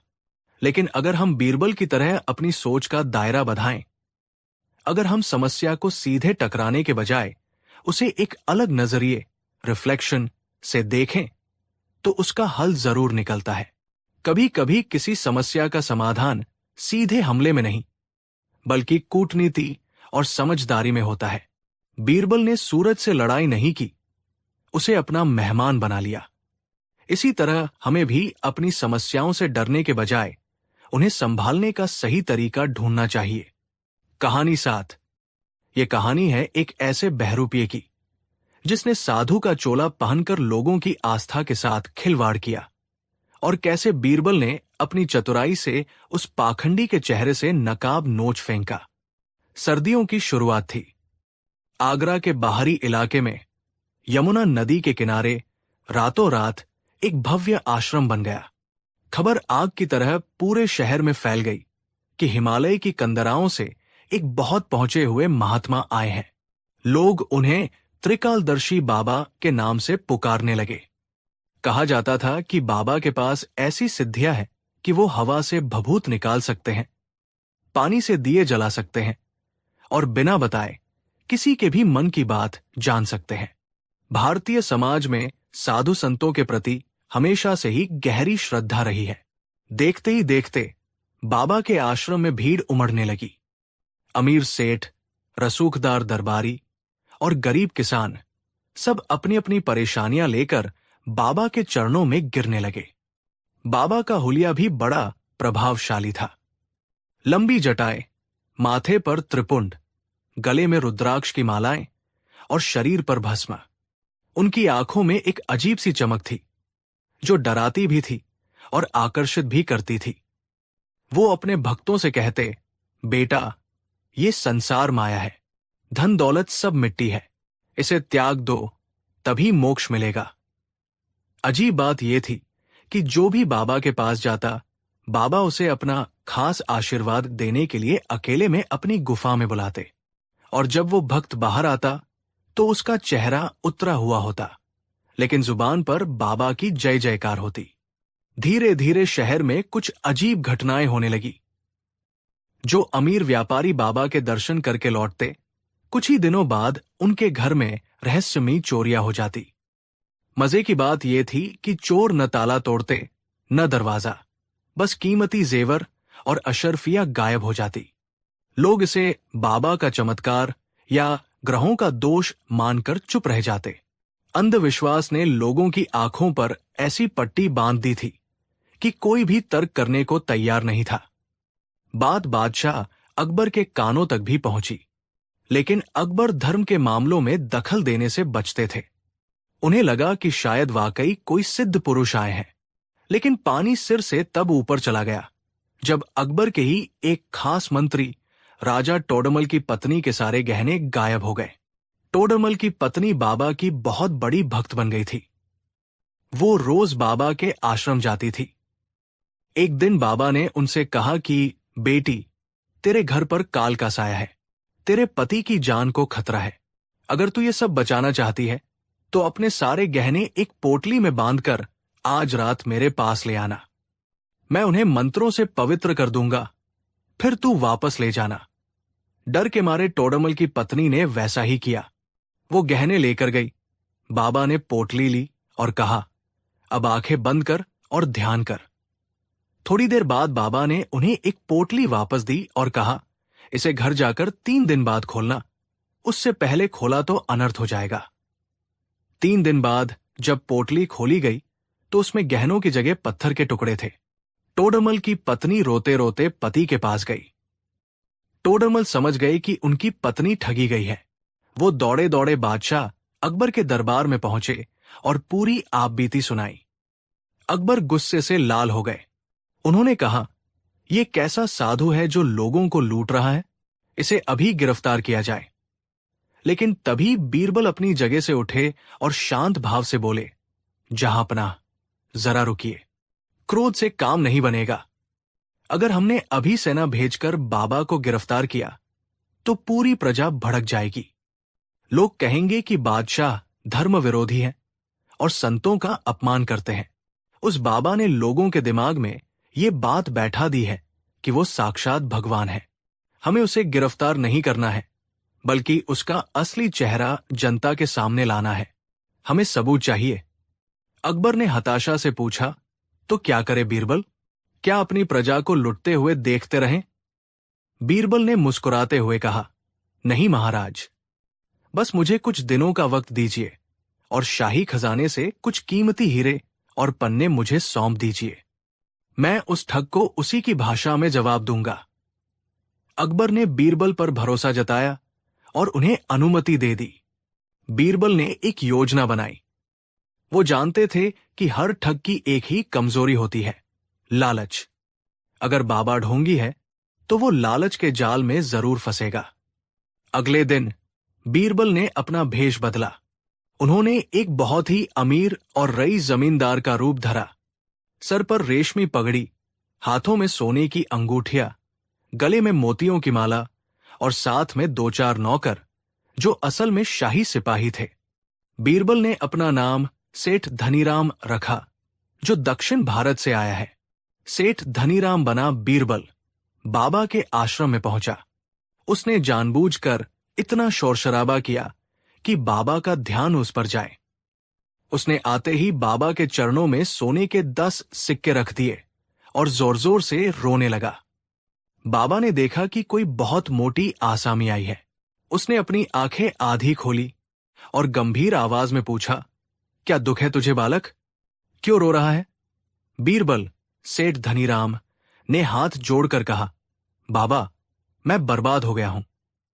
मेरे पास धन की कोई कमी नहीं है, लेकिन मेरे मन को शांति नहीं है। मैं दक्षिण का बहुत बड़ा व्यापारी हूं। मेरे पूर्वज बहुत पाप करके गए हैं। उन्होंने लोगों को सताकर जो धन जमा किया, वो अब मुझे श्राप दे रहा है। मेरे सपने में यमराज आते हैं। मुझे डर लगता है बाबा। बाबा मन ही मन खुश हुआ। उसने सोचा कि ये तो सोने की चिड़िया खुद जाल में आ फंसी है। बाबा ने नाटक करते हुए कहा, मैं देख रहा हूं कि तेरे ऊपर बहुत भारी संकट है। तेरे धन पर प्रेत का साया है। तुझे उस धन को पवित्र करना होगा, वरना तू और तेरा परिवार भस्म हो जाएगा। बीरबल ने डर का नाटक करते हुए अपनी जेब से एक मखमली थैली निकाली। उसने थैली का मुंह खोला और बाबा को दिखाया। थैली के अंदर बेशकीमती हीरे जगमगा रहे थे, जो असल में शाही खजाने के थे। हीरों की चमक देखकर बाबा की आंखों में चमक आ गई। उसका वैराग्य, उसका त्याग, सब एक पल में हवा हो गया। बीरबल ने कहा, बाबा, ये मेरे खानदान के सबसे कीमती हीरे हैं। इनकी कीमत लाखों अशर्फियां है, लेकिन यही मेरे दुखों का कारण है। मैं चाहता हूं कि आप इन्हें रख ले, इन्हें दान कर दें या यमुना में बहा दें। बस मुझे इस श्राप से मुक्ति दिला दे। बाबा ने अपनी लालच को छुपाते हुए कहा, अरे मूर्ख, हम साधु संतों को धन से क्या मोह? हम इसे हाथ भी नहीं लगाते। लेकिन तेरी जान बचाने के लिए मुझे ये भार उठाना ही पड़ेगा। ला, ये थैली मुझे दे दे। मैं आज रात अपनी विशेष पूजा में इसे मंत्रों से शुद्ध करूंगा। कल सुबह तू आकर ले जाना। बीरबल ने कहा, नहीं बाबा, मैं ये वापस नहीं लेना चाहता। आप इसे रख ही लीजिए। बाबा ने सोचा कि अगर अभी रख लिया तो लोगों को शक हो जाएगा। उसने चतुराई दिखाई, नहीं बेटा, धर्म कहता है कि शुद्धि के बाद ही दान स्वीकार करना चाहिए। तू इसे आज रात मेरे पास छोड़ जा। मैं इसे पवित्र कर दूंगा, फिर तू जो चाहे करना। बीरबल ने भारी मन से वो थैली बाबा के हवाले कर दी और वहां से चला गया। लेकिन बीरबल घर नहीं गया। उसने आश्रम के चारों तरफ अपने गुप्तचर और सादे कपड़ों में सिपाही तैनात कर रखे थे। रात का अंधेरा गहरा गया। आश्रम में सन्नाटा छा गया। भक्त अपने अपने घर जा चुके थे। बाबा अपनी गुफा में अकेला था। बीरबल, जो एक झाड़ी के पीछे छुपा हुआ था, उसने देखा कि बाबा ने अपनी जटाएं उतार दी, जो नकली थी। उसने अपने चेहरे से भस्म पोंछी और एक सामान्य आदमी की तरह दिखने लगा। वो ठग अपने असली रूप में आ गया था। उसने हीरों की थैली खोली और जोर जोर से हंसने लगा। वो अपने साथियों से, जो चेलों के भेष में थे, बोला, अरे देखो, आज तो लॉटरी लग गई। ऐसा बेवकूफ सेठ मैंने जिंदगी में नहीं देखा। लाखों का माल छोड़ गया। चलो, अब यहां रहने का कोई फायदा नहीं। इससे पहले कि सुबह वो सेठ वापस आए, हम यहां से रफू चक्कर हो जाते हैं। बाबा और उसके चेले अपना सामान बांधने लगे। वो आश्रम के पीछे के रास्ते से यमुना नदी की तरफ भागे, जहां एक नाव पहले से तैयार खड़ी थी। जैसे ही वो नाव में बैठने वाले थे, अंधेरे में से एक आवाज आई, क्यों बाबा, इतनी जल्दी क्या है? अभी तो हीरों की शुद्धि भी नहीं हुई। ये आवाज बीरबल की थी। बाबा हक्का बक्का रह गया। उसने देखा कि उसे चारों तरफ से शाही सिपाहियों ने घेर लिया है। बीरबल, जो अब अपने असली रूप में था, हाथ में मशाल लिए खड़ा था। बाबा ने भागने की कोशिश की, लेकिन सिपाहियों ने उसे दबोच लिया। बीरबल ने उसके हाथ से हीरों की थैली छीनी और कहा, त्रिकालदर्शी बाबा, आपको ये नहीं पता चला कि आज रात आपकी गिरफ्तारी होने वाली है? आपकी दिव्य दृष्टि कहाँ गई? बाबा गिड़गिड़ाने लगा, मुझे माफ कर दो हुजूर, मैं कोई साधु नहीं हूं, मैं तो बस एक पेट पालने वाला इंसान हूं। अगली सुबह दरबार में एक अलग ही नजारा था।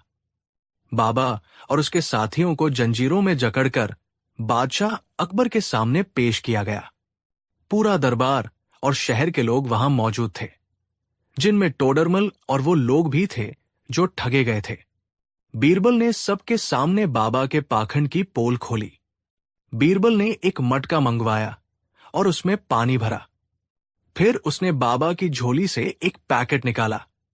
बीरबल ने कहा, लोगों, देखो ये बाबा कैसे चमत्कार करता था।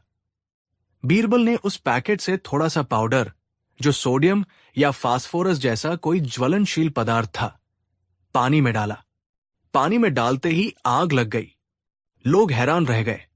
बीरबल ने समझाया, ये कोई दैवीय शक्ति नहीं है, ये रसायन विद्या है।